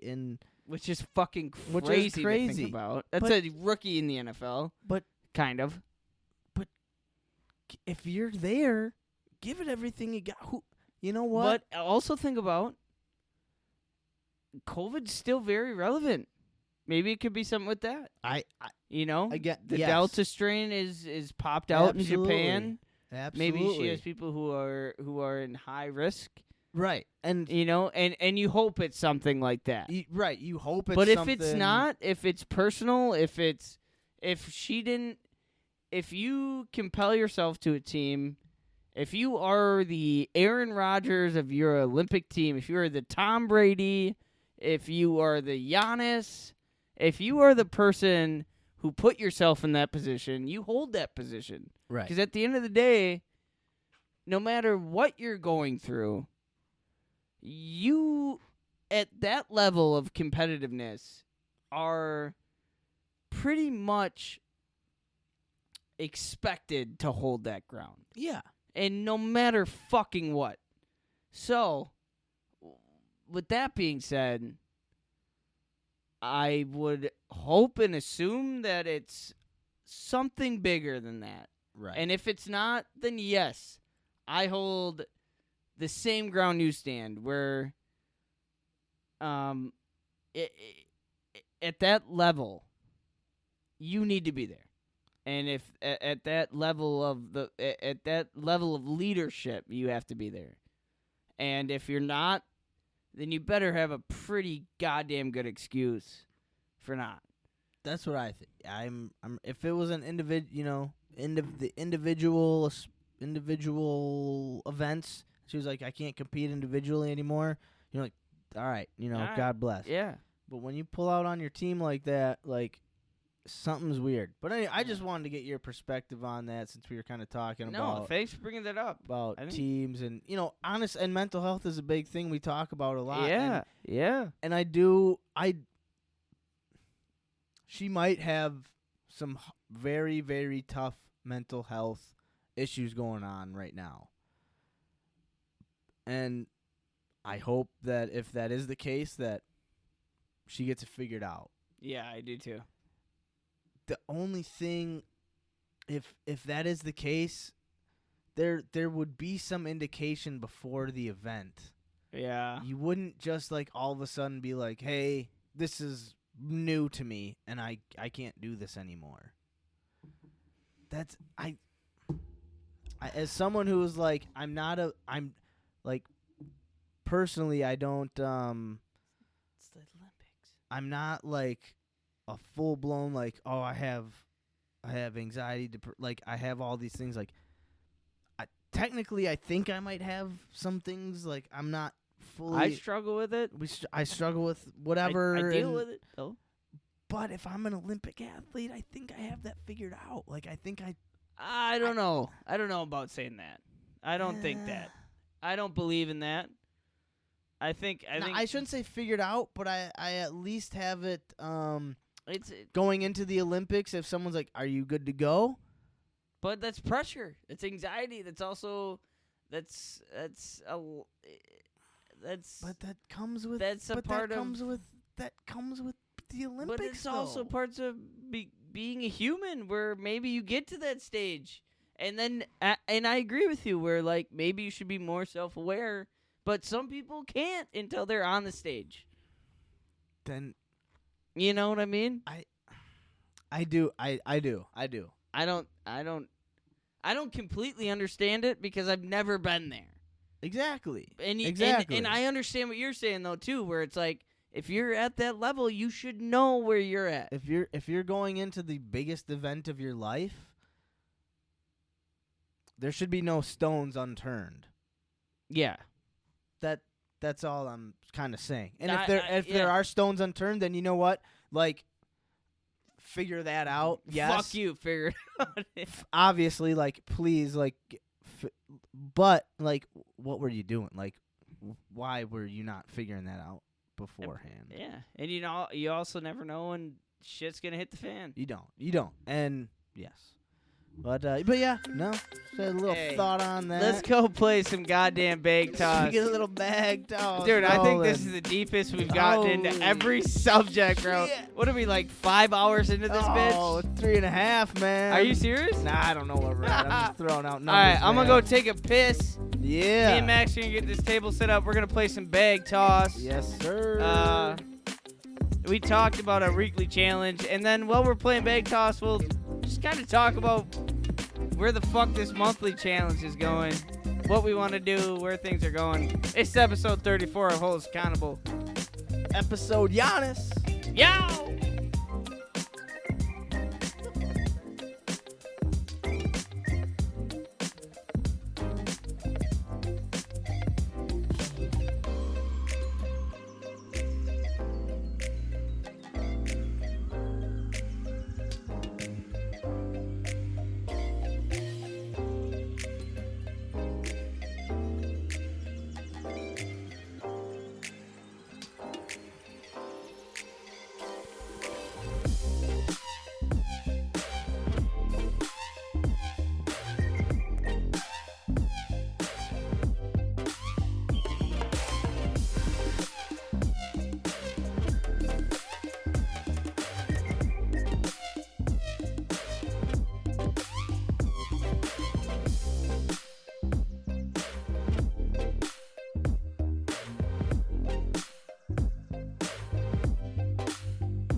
What's up, y'all? It's episode 34. We about to play a little bag toss. Let's do it. Hey, I'm up. Just a little down. You're a lot of down. 8 to 21. Yep. All right, Maximilian. All right. Kick this shit off, I'll yeah. get it going. All right, it's bag toss. We playing for the weekly challenge. This is what we do. We're playing up to 61. We play there and back. One episode. Whoever hits 61 first gets to hit the winner's bracket. Loser pays. And tributes to that. And I'm looking like the loser so far. Not a game. Hey, Game left. hey, we got a lot of game left. I'm gonna turn these tunes down a little bit. Alright, y'all. Not a good start for me. Missed the board. Not a good start. Not a good start.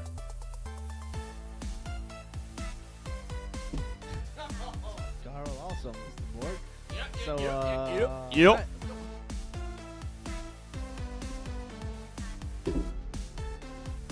And I missed the board again, so that's oh, right in the hole.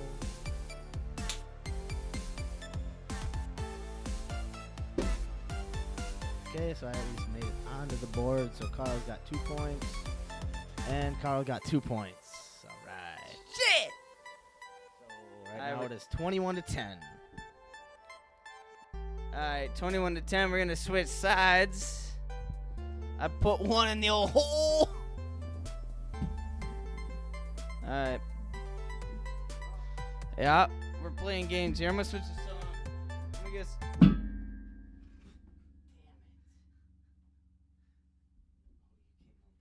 Un momento. Mi pores. Favors.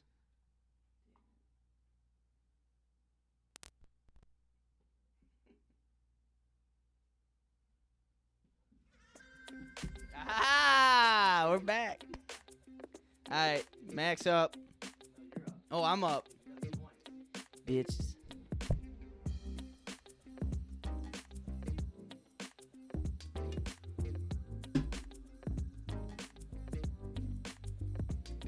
Tarski.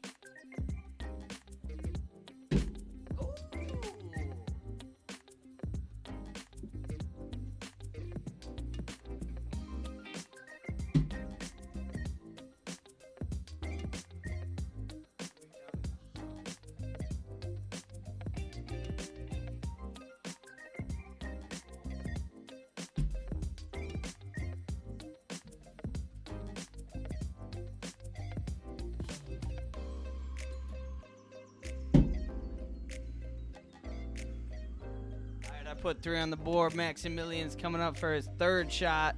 He's got 2. We're going to cancel out. 10-21. 10-21. Big K-Con. Got 2. Got 2. Kärel gets some points on the board. On the board, y'all. Making his way back. Down 13. Now he's down 11. Shout out, Ka. Fucking bastard. All right. We ended it with this song last time. Maximilian with the ball head over there. And we're going to pull up some chairs. You know, ladies and gentlemen, Max got a new chair. I got an old chair. 21-10 and playing the 60. Getting frisky. Ladies and gentlemen, this is episode 34. Episode Yanni. Episode Yanni will be back for more, ladies and gentlemen. Stay still. Pour yourself a drink. We'll be back. All right.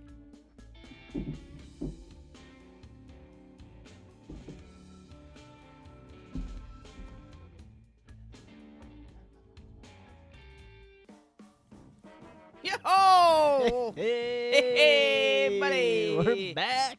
Hey, nothing like taking a round. Nice tossing bag, you cocksucker. Nothing like tossing bag. All right. So we gotta go through. We gotta update this HUA board here.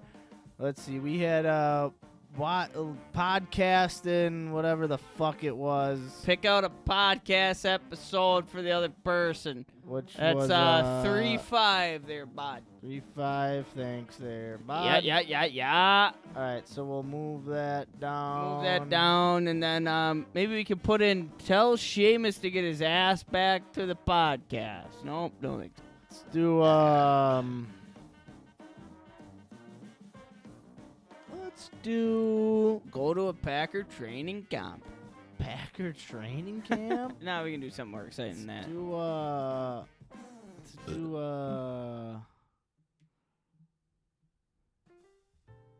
What are you thinking? there, Oh, man? hey. Figuring out the new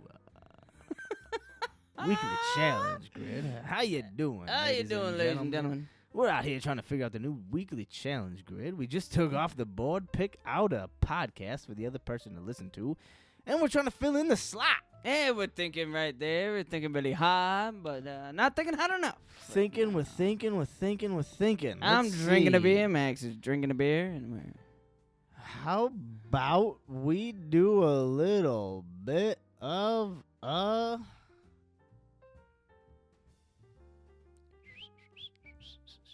yeah.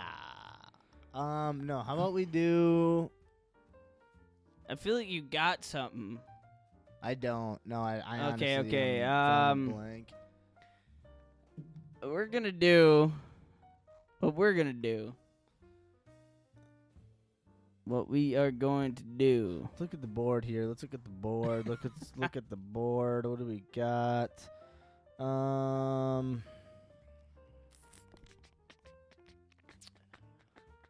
Should we do something like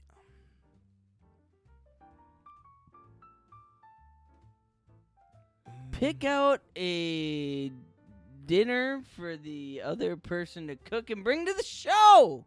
Oh. Or a treat. Or a bake. Pick out. Or we each have to bring like kind of like what you were saying, like a food item or Okay, like a potluck. yeah, potluck Potluck party. Potluck Potluck party at the stew. party. Yeah. at You know, the that's what happens when you get stew. both minds rolling. Yeah, man, I love that. So we'll each come out. We would bring. Max, let's bring this back down. We're gonna bring something back to the stew. Hey, yes, we got a potluck party at the stew for For two. Maybe Seamus. For our newest weekly challenge. That would bring, you could bring anything you wanted to the stew. You could bring Anything you a want. bag of chips, some hot wings. A big old bag of tits. Some hot things. Tits! That's not a potluck, my friend. That's a tit lick right there. That's not a potluck. Anything I can do for some milk. You know what I mean? That's Ladies and gentlemen, this is episode 34 of episode. All right. Oh, man. I'm going to turn All right, so you got to roll these dice. How about you roll the dice? I'm going to turn now, on a different song. You sick motherfucker. How about you roll them dice? Oh, I hope we land on the tit luck. We got a 6. Got a 6. So we are either journaling once a day for a week, designing some HUA merch, research a cool Packer story for the show, research a cool accountability story for the show, Go bowling! or 200 body weight squats a day. We're going to do journal once a day for a week. Journal once a day for a week. You want to double down? Like do a mental health journal once a day for a week. You want to double down? Like do a whole new role. No, like do this and double down. Do something this else and on- something Yeah. else. All right. Well, I'll give you one die. All right, hold on. Let me rephrase this. Because I can write and do other shit. But I like this. This is No, good. yeah. I see what you're saying. Let me just make sure we get this. Ladies and gentlemen, this is episode 34. And this week, for our weekly challenge, we're going to write down one mental health journal quote. One. It could be anything. You could anything. you could have a quote. We could have just thought. a thought of the day, like, hey, I've been down on this, but this is how I'm trying to overcome it. It could be any type of just mental health thought you have that day, Yeah. good, bad, or negative, And everything in between. and everything in between, and just as long as we really like try to, think about something genuine to ourselves that we wouldn't mind sharing with other people. All right. If we can do that Once a day. I think that's a plus. Right? And then we'll double down here. Let me just make sure we get this written down. Take me a second here. Yee-hoo.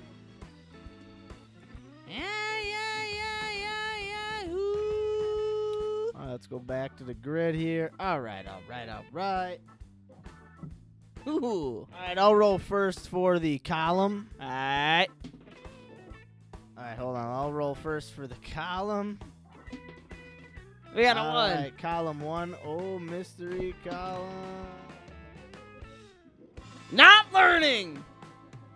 Oh, we're Learn doing yourself a not. some not learning. Yeah. Hey, all right. I like it. All right, we're gonna learn. So everybody, we're gonna Little journal, not learning. and then we're gonna learn ourselves a not. I like this. Both of I us like have to bring a this. not to the next show. We each bring Maybe we can a tie up knot. Seamus and learn knots to drag him over here. Yeah, we'll tie a microphone and headset to Yeah, him. there you and, go. With the old double sailor snot. The old double Windsor. The old horseshoe loop. Oh, the old four clover. Oh, the over old, under. The old basement bull of loop. Oh, the old sailor's knot. So there we go. We're going to learn some knots. We're going to bring some mental health journal, anything, journaling. Yeah, anything, Journal. Just a journal anything thought. mental health if it's just a quote once a day and you just bring it in. Don't have to look. It's a thought. And you just Right. think about it. Something related to mental health once a day. Can we also put this on top of us? Man, how many things we No, doing no, this no. week? Listen, that I have to text you and remind you. Hey, hope you're thinking, writing stuff down, or hey, don't forget to learn a knot. Yeah. Oh, yeah, like just remind each other. Yeah. I see Also, what you're I saying. have to You got to do a screen. I got to do a screen because. You know how to redo screens I know how so to. well. Yep, yeah, I'm so good at that. And then I got other things too on my hand. So, well, I better take care of those other things. You got a full boat. Yeah, Don't worry, Grandpa. You won't have any more flies. As soon as I learn how to knot those screens together. Hey, yeah. So we figured out the weekly challenges. Max is coughing. Just like oftentimes, and it is episode. Those goddamn screens, man. Those goddamn screens are mean, and I'm green, and everybody feels Seen. Seen, ladies and gentlemen. And I did a lot of weightlifting, so I'm feeling lean. And you best believe that. Took a shower, so I'm feeling clean. Oh! Yeah. Max is bald, head's looking bald as fuck. Every single day, you know what's up. Yow, yow, yow, yow. Yeah. All right. So we've got our monthly challenge update. What do we? We kind of talked about it a little bit. Brewing beer. Yeah, man. I mean, I would like, because we're gonna put this not comedy thing aside. We're gonna wait for a better time. And to a lot of people, including myself at first, sounds like an excuse, but it's not. It's an opportunity to execute at a just a more comfortable starting point for us. What I thought for myself. And I mean, and we did jump back on the thought of brewing another beer because we'd like to do it with our own ingredients and kind of our own style. We don't want to take yeah. it directly from a kit. We want to try to take what we learned from the kit and brew it the way we want to do it. And also, this is our fucking show, so we can do whatever the fuck we want every month. So, And this is also true. It doesn't look like unfortunately, the green room will be open until October.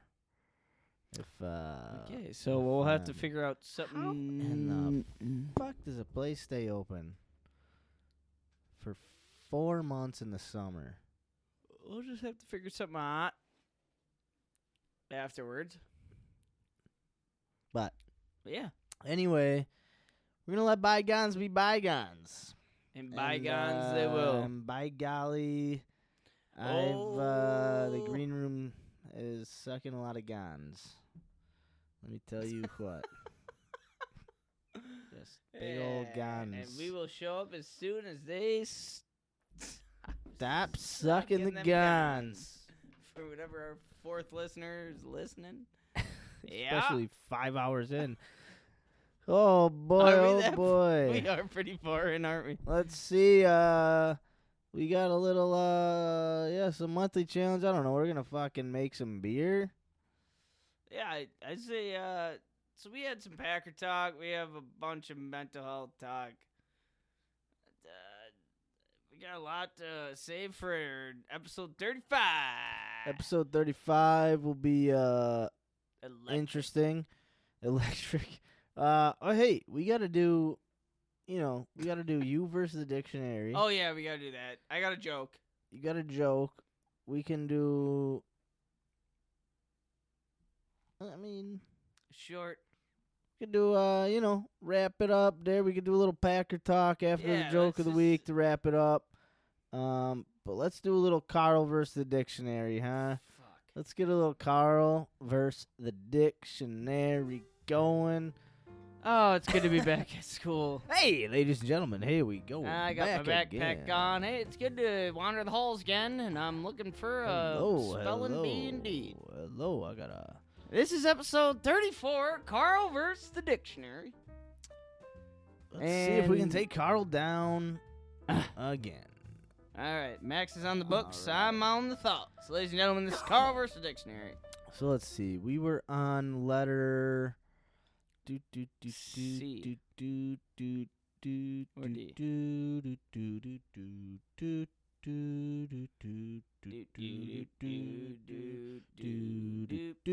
We were on letter. God, I'm so dumb. Oh no. We did letter C last week. Cognizant. We're I'm very on- cognizant at the point that we did letter C last week. Not bad. Yeah, All right, so yeah. we're on to letter D. Let me pick out. Dick. Penis. Oh, I'm gonna pick out the hardest fucking word. Alright, well, Max is thinking of a word. I'll put on a easy stroll.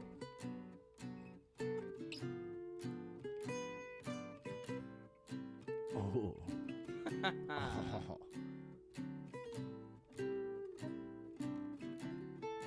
Okay. So the list that I've been going to only has 4 words in the D for me to. So.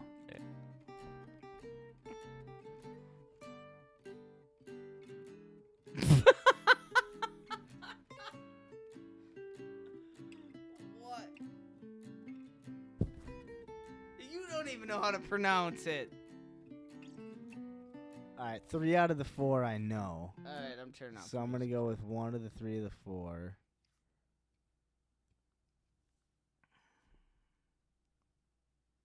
It's episode 34, Kärel versus dictionary. I think you'll. All right, I'm gonna go with this one. Don't give me a hope. I'm not. I'm trying. Don't give me a I think No, maybe. I went. I'm not going with the one where I was like, I think you could get that one. I'm going with that tough one. I think it's tough. I don't know. It might be easy for you. Do you know what it is? Have you heard of it? I have heard of it. But Could you spell it and give the definition? I probably could spell it. I don't know if I could give a definition. All right, give it to me.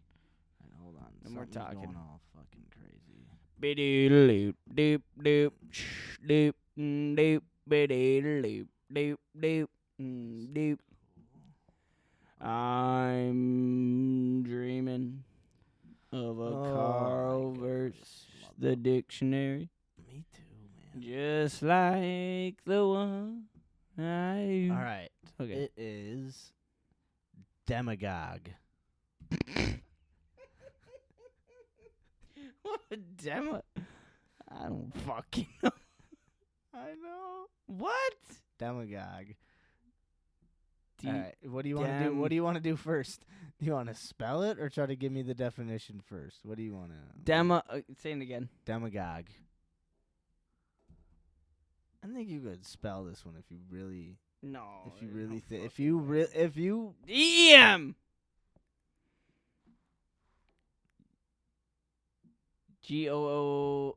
Gongge.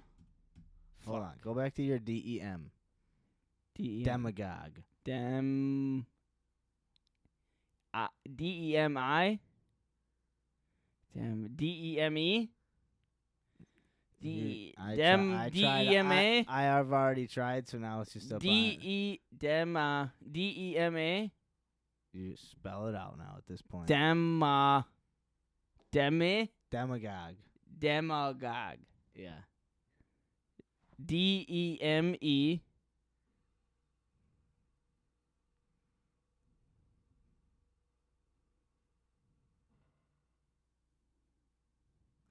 G. I don't fucking know. You gotta finish, man. G-O-N-G. G-O-N-G. Nah. I am the leader of this demagogue. What the? I have no idea, dude. I really have no idea. Give me a definition. Just give me. I just want to hear what you think your definition. Can you use it in a sentence? Sure. The minister is a gifted demagogue. A leader? With particular skill in manipulating the press. A power, like a leader, like a wise leader, like a powerful leader, Kinda, I mean, okay, so this has it as a political leader who uses rhetoric to appeal to prejudices and desires of ordinary citizens. I love the dictionary. What? How do you spell it? So it's spelled D-E-M-A-G-O-G-U-E.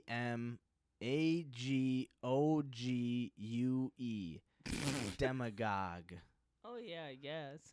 It's not like if you once you hear it, you're like, oh, that's not over. Like gog. Gog is clearly G-O-G-U-E. Duh, that's demagogue. Hey, ladies and gentlemen, so that was Carl versus the dictionary. He could not spell demagogue or use the word demagogue. So I'd say that's a loss. So Carl loses. I am 0. Carl is 0 for 4. That's okay. Hey, good thing it's not baseball. I would be struck out. He'd be struck out and on his way to being struck out again. So what do you guys think? What do you want to hear, little Joe? Oh, next week's word is a good one. I already had it picked out. What is it? Tom's like... Yeah, just no spaces. We got a joke of the week coming? You got one? You got one? Very simple, very easy, just like demagogue. Just quick, to the point, nothing crazy. Easy. If I can spell the password to my computer, we will get there, ladies and gentlemen. Ladies and gentlemen, I lost again. That's cool. What the fuck? All right. I think that means you lose points in the bag toss game. I have my caps lock on the computer. That's why I wasn't working.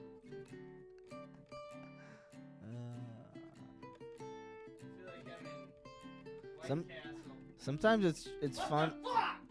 Sometimes it's fun to try to like use your computer when it's on all caps and you got to use shift for everything. Every once in a while, just change it up. I'm in. You shouldn't be excited about that. Yeah. Hey, my name is Carl, and I do not know how to use a laptop, but I'm working it the best I can. Look at me go. Okay. Password 1 2 3 4 5 6 7 exclamation KW. Yeah. Password's actually Blink 182. Ugh. All right. Easy joke. Small joke. Small joke. What do we got? A couple is ready to go to sleep. The old man lies on the bed, but the old woman lies down on the floor. The old man asks, "Why are you going to sleep on the floor?" The old woman says, "Because I want to finally feel something hard." Hey, ladies and gentlemen, that is episode... Oh, wait, I got one more. Oh! This was told to us by a great man earlier today. Oh, yeah. 2 cowboys are sitting around a fire, and one says, I'm the best shot in the goddamn West. And he pulls out his pistol and pew! Shoots a fly right out of the sky. The other cowboy just sits there, looks at him, Waits a little while and pew pulls his pistol out and shoots at a fly, and the fly flies away. And the other cowboy looked at him and goes, "See, I told you I was the best shot in the goddamn West." And the other cowboy looked back at the cowboy and said, "Yeah, well, that fly ain't ever gonna have babies now, will it?" Ladies and gentlemen, The jokes of the week. Hell yeah. That is great. Let's get out of here, man. Yeah, we man. didn't do our Packer talk, bro. Oh, yeah. We never talked Rodgers. We got to just at least touch on the guy. We got to at least just touch on the guy. I knew I was hitting the wrong button the whole time. Yeah, you meant to hit the... No, I was hit. Yeah, I The applause. No, I didn't even. I didn't. No, I wasn't meaning to hit that. No, I didn't mean to hit that. What the fuck you talking? Crowd goes wild when Rodgers shows up. What do you think about Rodgers showing up? What are your thoughts, man? Let me hear him. Lay it on me. What's going on? Wait. What's going on? Oh, Maximilian!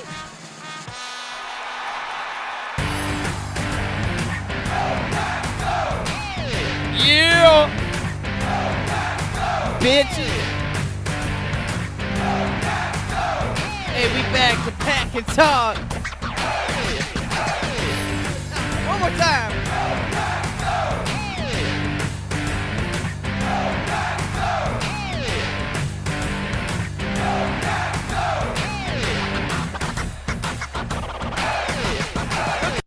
dude, it's been so long since I've heard that. It feels so good to hear that again. Gets my dick harder. Oh, It's back to talk. shit, you got that right. Rodgers is back in town. The last dance, man. The last ride. The last Hail Mary. The last Devontae. The last Aaron. What do you think, man? I think we better fucking give it our all. I hope Dude, so, like- all this gossip isn't for nothing. Dude, I kind of asked you, like, what happens if we win a Super Bowl? Then, like, what? We just say, oh, like, still see ya? Like, what happens if Rodgers is the MVP and wins a Super Bowl? Last offseason, they were like, you can't. An MVP has never been traded in the offseason following an MVP season. Right? Like, people are like, you can't trade him. It's crazy. Why would you do it? But now people are like, they should have traded him last year because now, like, who knows what happens this year? And it's either you trade him or he's a free agent. I mean, I think a lot of it comes down to what is actually going on. Does Rodgers actually want to stay? Are they actually going to try and work shit out? Is it about winning and losing? Is it about, or is it deeper than that? Like, because if he wants to go, he wants to go. But I think winning a title is like, I think that's not anything that can be on their minds until it actually happens. And I think if it actually happens and they have all the parts and the pieces, then I think mindsets change at that point. You know, I think Gutekunst and Gutekunster and Murphy and everybody's mind kind of changes at that point where it's like, okay, we won. We have the pieces. We have Devontae. We have Jones. We have Rodgers. We have Dillon. We have Devontae. We have Tanyan. We got everything we need. Mm-hmm. Mm-hmm. So then at that point, it kind of comes down to, okay, what are we willing to do to make sure everybody sticks around? But, like, I think I think if we don't hit that point, then it's done. Okay. I really do. I think the only way we keep the team together is if we win everything. So it's right. So you think it's all right? If we win a Super Bowl, let's try to do it again the next year. Yeah. And if it doesn't happen, okay, then Rodgers, you're out. I don't know how much we're really. This is where the whole situation's kind of difficult to assess. Yeah, because it's like, who really knows what's going on? Who really knows what Rodgers wants? Right. Who really knows how difficult our front office is being. Mm-hmm. So at a point, it's like, if we do lose and Rodgers wants out, or Rodgers leaves and Devontae leaves, then I feel like that kind of makes a statement where it's like, all right, it was like, kind of putting our front office, putting the organization at like last chance opportunity. Okay, like this is I want to win. I want to finish my career. Okay, let me ask you this real quick before I finish. If Tom Brady never went to the Tampa Bay Buccaneers and did what he did, would this same situation be happening? In the same sense, like, would it be thought of as the same way? If Peyton Manning never did what he did, if Tom Brady never did? No, I think the Tom Brady one is more relevant, and I don't think it would have gotten quite to this point. I do think, like, I think Rodgers might have said some, like, offhanded comments at one point or another, and it would have been, like, a big story, and people would have ran with it and been like, what does he mean? But I don't think it would have got to this point, which to me is a whole separate issue because Rodgers has 1 Super Bowl. Before Brady went to Tampa Bay, he had 6. Yeah. You know what I mean? Like, yeah. Brady kind of earned the right to go to Tampa Bay and say, hey, this is what we need for a winning culture. These are the type of players I need. Can we go out and get X, Y, and Z player? Yeah. Where Rodgers has had 1 Super Bowl, and with a different coach. With a bigger surrounding than Brady ever. Yeah, he right? had, yeah, Jennings, Jordy, Donald, like, yeah, I mean, James Jones. I mean, Brady had 4. Edelman. He had Moss for a season. No, I definitely think, to your point though, like, I don't think Rodgers. I think, like I said, I think he would cause a little stir and say, like, and kind of try to shed some light onto the front office, but it wouldn't have got to this point. But, like, what if something like last season happens again, where we get to the NFC Championship game, our defense gives our offense opportunities to win the game. 3 straight turnovers. Rodgers can't score. Or we get to the Super Bowl and we have like 2 drives left. Yeah. And Rodgers either throws a pick or 3 and out, and it's not like it's explicitly Rodgers' fault, right? No loss is ever one player's fault, but it can be fairly heavily sick. You get what I mean? Like, the guy who's been holding out, the guy who's been saying, I want this, I want that. Well, and then he's the guy that makes the mistake. And you know what sucks is that he has been that guy. But Sure. It has to be more obvious for people. Like you said, 3 turnovers in a game. If a defense wins the game in turnovers, that team should win the game. Right. The team who holds the ball the longest, the team who has the most opportunity to score should win the game, especially if you're playing Tom Brady versus Aaron Rodgers, the 2 most elite quarterbacks with Right. They don't. Neither guy gives the ball. 2 most elite offenses. Right. Where if that offense gets the most opportunities to win a game, they should win a game. Right. Whether that's Aaron Rodgers' fault or the coaches or anybody's.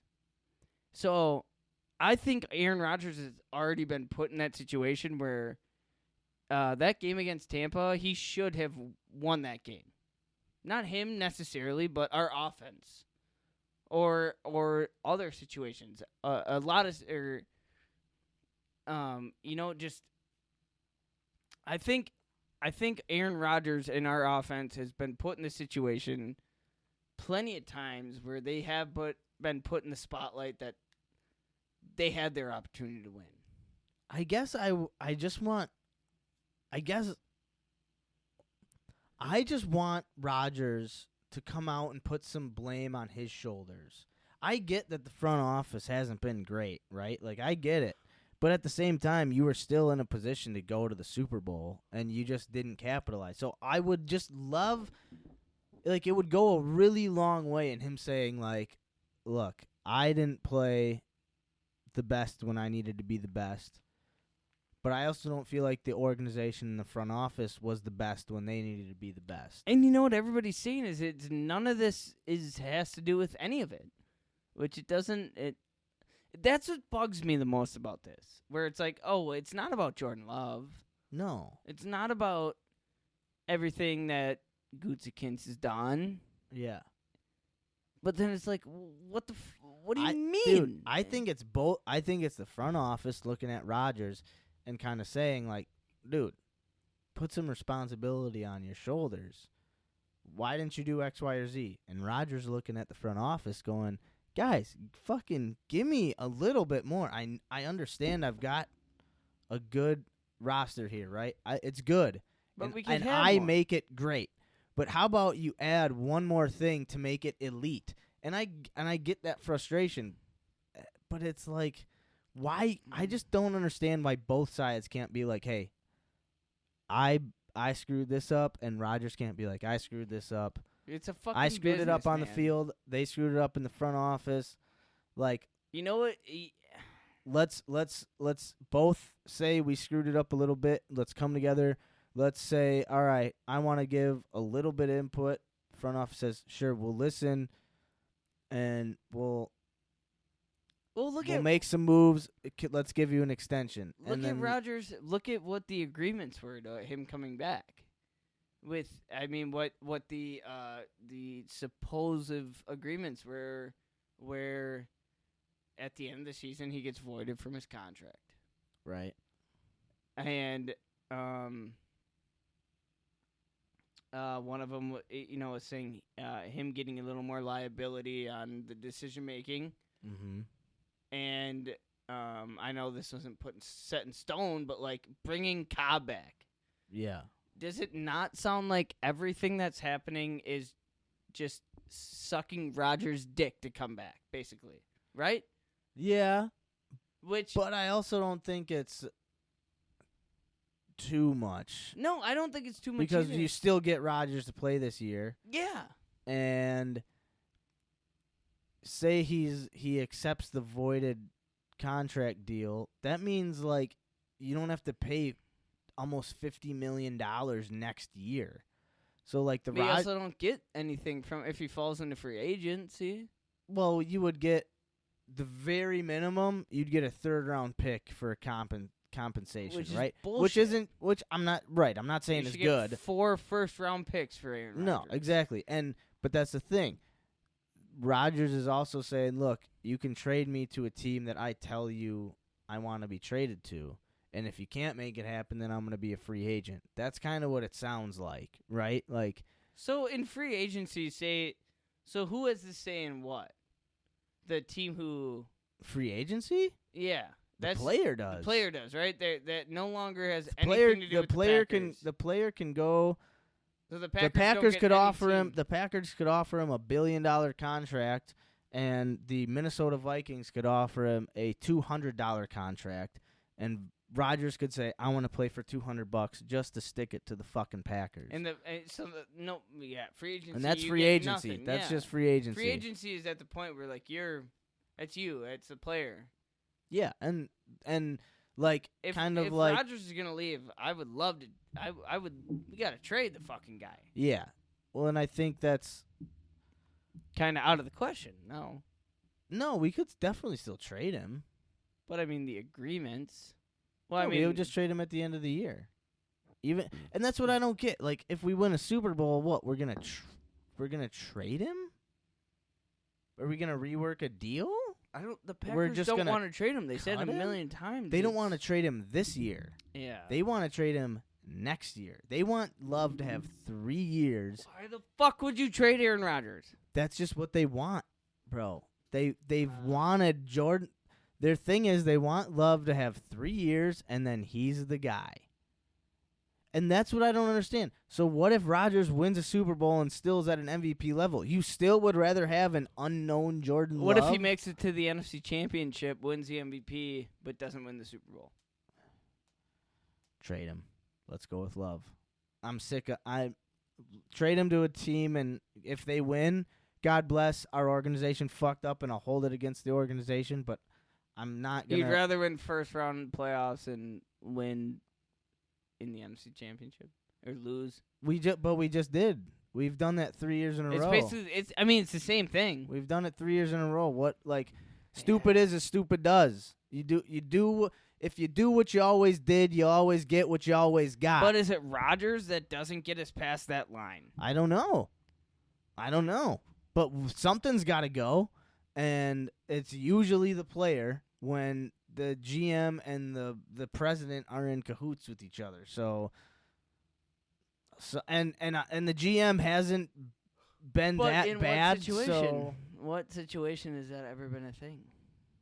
Jordan, the general manager, was like, Jordan's No, I'm gone. saying where you get rid of a player and then move on to win a Super Bowl. Oh. Well, I don't think very often. But all I'm saying is that, like, Rodgers hasn't won a Super Bowl since 2010. So, it's not like, let's try something new. Yeah. It's as much as it would hurt. I'd rather get close. But what if Love gets you to the NFC Championship game too? But he's cheaper, so you can get other you don't know until you try. But with Rodgers, you've tried. You're saying fuck, we've maxed out your contract. We don't have any room to add anyone else. This is as good as the team is going to get, and we've still only got to the NFC Championship game. But are they going to expand if Love comes on? Are they going to? We have money to make room. It's just money that's not not right now. Accompanied for. Not right now. Our cap room is shit right now. We got no cap room to do shit. So our cap room and our piggy bank have nothing to do with each other. You can't use the excess money that we have. What do you mean piggy bank? The whole thing that came out today about this fund that the Packers have. Well, can't be used. It's the no, because there is a salary cap, right? Okay, so what's the salary cap? So how does that work? So in the NBA there's no salary cap. Or no, excuse me, in the MLB there's no salary cap. If an owner wants to spend But we don't have an owner.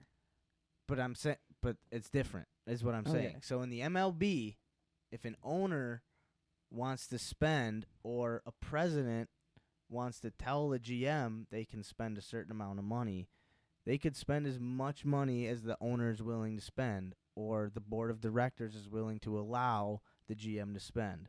But in the NFL, there's only a certain amount of money each team can spend. Okay, how much? It's whatever. It's like $182 million or something. Every year it kind of increases, but this year it decreased because of the pandemic, or it stayed the same, I think, or it increased a little bit. But that money you're talking about is just revenue, right? But it's revenue. It's money the Packers have. It's money that's. But you can't you can't just spend more than the cap. No, but that's what I'm saying. But so we're at our cap limit with the. We got the cap limit. Because it's the roster. It's every year each player has a cap hit. Mm-hmm. So if there's $182 million, Rodgers is $45 million cap hit. Subtracts $45 million from 182. Or let's say it's 180, and Rodgers' cap hit is 140. Now your cap space is $140 million, and one player took $40 million away from that, right? So then but then you can restructure those contracts so that's where it gets. So you could be like, okay, you get $40 million this year, but X amount is up front, so the other X is pushed way back. So this excess fund that came out, it's basically just, this is the whole my understanding, an uneducated person in this field's understanding, is that there's a board of directors, and they profit off of the Packers, and they choose a president to represent the board of directors. It's Mark Murphy. Mark Murphy is the president, right? He answers to the board of directors. He has handpicked almost all of the board of directors. The board of directors are making money hand over fist because of decisions Mark Murphy is making in terms of investing into the city, investing into buildings and blah, blah, blah, which is Properties. and because they want the NFL to have events here, which brings money into the city, which brings more money to Green Bay, and all that waterfall of revenue comes in, right? So I think that's where this like piggy bank is, where this board of directors has just an untapped amount of money that they basically, as long as Murphy is in charge, there's the president, it's just going to keep rolling in. That is a very basic understanding of it. It's not even close to probably what's correct. Because they've had this like, but I think that's what Rodgers is pushing back against. He's saying, look at, like, you don't understand, like, you're not spending money on the team, right? You're not spending money on the Randall Cobbs, the Jordy Nelsons, who have been here, who have put in the time and played, like, taken the hits, the physical beatings to make sure that and won the championships. And won championships to pad the pockets of these people who sit in the armchairs above Lambeau Field. He's saying, like, that's bullshit. You shouldn't just be focusing on making sure that your bottom line is met and then some. You should be protecting these players that have come here and have put their, health on the line. And when you just disrespect them by kicking them to the curb, like, come on, what are we doing? I mean, and at the end of the day, they're not just people who have just put themselves. They've won. These are the people who won Super Bowls for us. Jordy Nelson. Well, and they're the people who have made it possible for the board of directors and the president and whoever Jordy to Nelson, make as much money as they make. Jordy Nelson offered to play basically for fucking free in NFL terms. Yeah. Cobb didn't want to leave. He could have played on veteran terms. Fucking Kuhn didn't want to leave. Well, I don't want to talk about Kuhn. Okay, well, Kuhn. No, I know where that goes, but but I get. But what they're you're saying players as well. who were basically giving themselves to the organization, who were still not necessarily out completely out of the prime. Where it's like, how much can you rely on new players? I agree with that, and I just had this thought of, like, but how far can you push that, though? Like, because, like, with the Packers situation, like, we had a run for a long time of being, like, very good, but we never got over the hump of winning the Super Bowl, right? Like, still there. But that's what I mean, like, so exactly, we're still there. So how long can you just let, like, that linger of, like, Randall Cobbs, Jordy Nelsons of the world were so good? But we're doing nothing to fix that. We're not putting anything in place of that. But you, as fans, we don't think so, right? But the general managers and the scouting departments thinks they are. Like that, you know what I mean? Like, I think they think like, okay, we would rather Thompson at a point. I mean, that was the guy who was bringing people but in. what I'm saying is, like, even Ted Thompson, like, would see, like, all right, there's a veteran here, like, this is, I don't, like, they had, okay, we could have Jordy Nelson, who's 33 and knows the system, but isn't the athlete he used to be. Or we could have a young athlete who if he learns the system and grows, he's going to be a good player for 4 more years. So, like, how do you balance that? I don't know. And my question is, like, who, since Jordy left, who have we kept other than Devontae we have, Was Lassard here when? But that's the other. But I just don't get how many teams have 2 elite wide receivers? Name them. Name the teams that have 2 elite wide receivers. I mean, I don't. Not many do. So I mean, why are we getting? Why are we? But why do we get picky? not?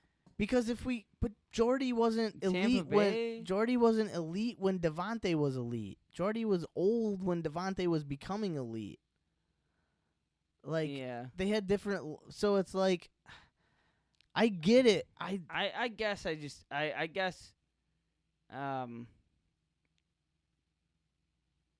yeah, I don't know, it's tough, dude. I mean, but I mean in the hard part about it is too, like, even if you're out, like, you're not young and elite and in your prime anymore, like, it's those, like, you know, those seasons you can have, you know, like, I mean, the veteran savvy. yeah, like Brady won a Super Bowl with Moss. Dude, I agree. Like, Dude, I'm not. I agree. I don't know. I guess I don't. I think the whole this whole situation has just, like, made my mind corrupt to what could be and what should be and what is right and what's wrong. Like, I don't even fucking know anymore. I think I don't fucking know. I think Tom Brady made it look so easy Yeah. that Rodgers, I don't know if it was. But even Brady or even Manning went to the Broncos, and I mean, granted, he didn't play most of the fucking season, but Yeah. like, But I mean, even things like that. But that's. Yeah. Who they win it with? I mean, they had Wes Welker and fucking Well, they had like Demaryius Thomas And and Ball or fucking who was there? They had a big defense end. yeah, they had Von Miller. I mean, Miller. they had a great defense, but yeah, I mean, those 2 guys, yes. But like, okay, again, Brady went to a team that they didn't really have any huge contracts on, right? And they just had a bunch of these like high draft picks that were just kind of like on the verge. Like Mike Evans was kind of the first like elite guy that was really taking off. But other than that, everyone was just kind of like bubbling and on the surface of really becoming something big. Scotty Miller. Yeah, like all the guys, Chris Godwin. Antonio Brown came in. They had Gronk. But They even had, their offensive line, they had drafted a rookie. wasn't like Adrian Peterson in there? No, he wasn't in there. He was with Leonard Fournette was in there. He was trying to cut. I think yeah, Adrian Peterson was trying to cut. But like even their defense was all rookies, or Shaq Barrett was, you know, like this up and coming guy. Who was their middle and linebacker, 45? Levante David, Noel Yeah. Devine, like he was a top 5 pick. Like these were guys that were just, they had no huge contracts on the team. So Brady could come in where like Rodgers he is the huge contract. So it's not like we can, and he's so good that we've been picking later in the draft. So we don't have a top 5 pick like Noel. Well, we also had like the number 1 offense, and at this point we're like becoming one of the number 1 defenses. Like we have the fucking weapons. That's what I mean. Like when you're saying like Brady went from the Patriots to the Bucks and won a Super Bowl, and Manning went from the Colts to the Broncos. Like Manning going from the Colts to the Broncos was like the same thing. Von Miller was like just becoming like this. Von Miller. Like, yeah, he was really, really good, but no one really knew until they won a Super Bowl. And Demaryius Thomas was really good, but he wasn't like Demaryius Thomas, Wes Welker, and what makes I don't see the difference between. But they had like a team that was, they just needed one. What's our one thing?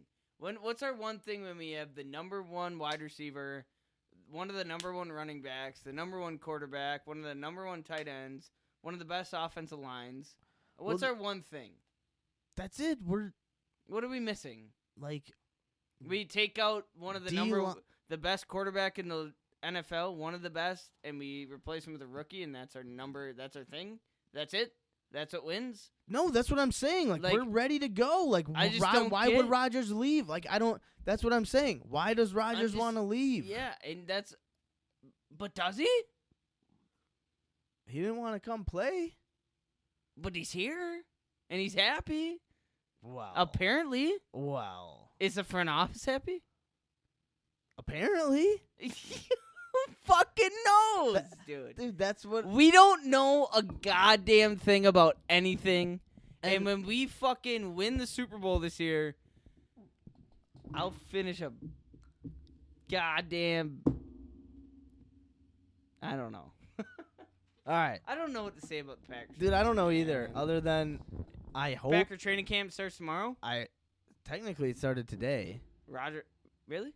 Yeah, everyone reported today. Everybody reported. Rodgers looks good. Everybody looks great, healthy. I'm glad everybody made it healthy. Yeah. If we lose first round in the playoffs, bye Rodgers. I am officially J-Love fan. Blake Bortles fan. Oh, we cut him. We did. Dude, I hope if we lose first round of the playoffs, I hope we trade Rodgers, draft two wide receivers in the first round. Oh man. And bring back Kellen Moore from Boise State, who's been a coach for 5 years. Yeah. Roll pack. Roll fucking pack, dude. Hell yeah, man. Ah!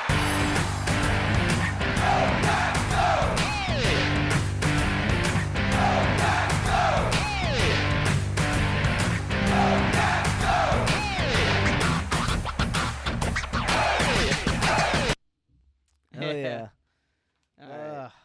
All right, man. I gotta go to bed. We gotta get out of here, huh? That was Packer Talk. We talked Beer of the Week.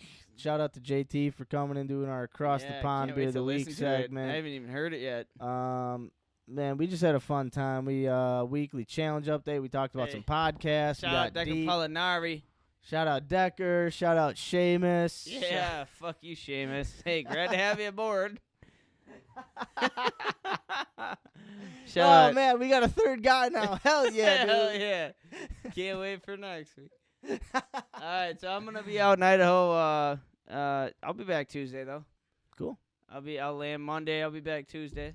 If we need to do it Wednesday, we can do it Wednesday. So we'll see. I probably might feel electric. All right, man. Yeah, Seamus. Hopefully you're. I don't know where you are, bud, but maybe we'll have him back.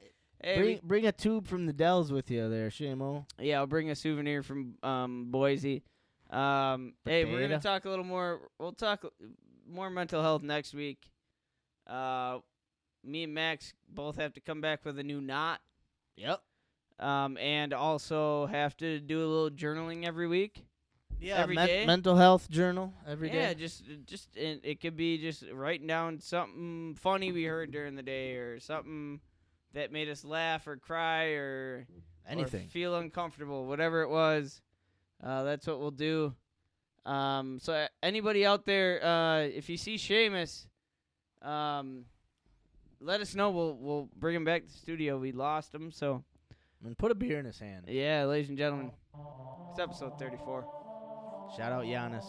Shout out Rodgers. Shout out Milwaukee, MKE, what up? Shout out Mom. Champions. Shout out Seamus, you bitch. Hey, Grandpa, thanks for having us down here, bud. Thank you for tuning in. I know your time is valuable. There's thousands of other podcasts that you could have settled for, but now you're just vibing with two goofy dudes from Wisconsin who like to discuss their problems and figure out ways to solve them, and challenge the listeners to get up out of their comfort zone. Some shit they ain't done before. This is Hold Us Accountable. Have a good night, bitches. Yeah, this is Hold Us Accountable. Yeah, this is Hold Us Accountable. This is Hold Us Accountable. This is Hold Us Accountable.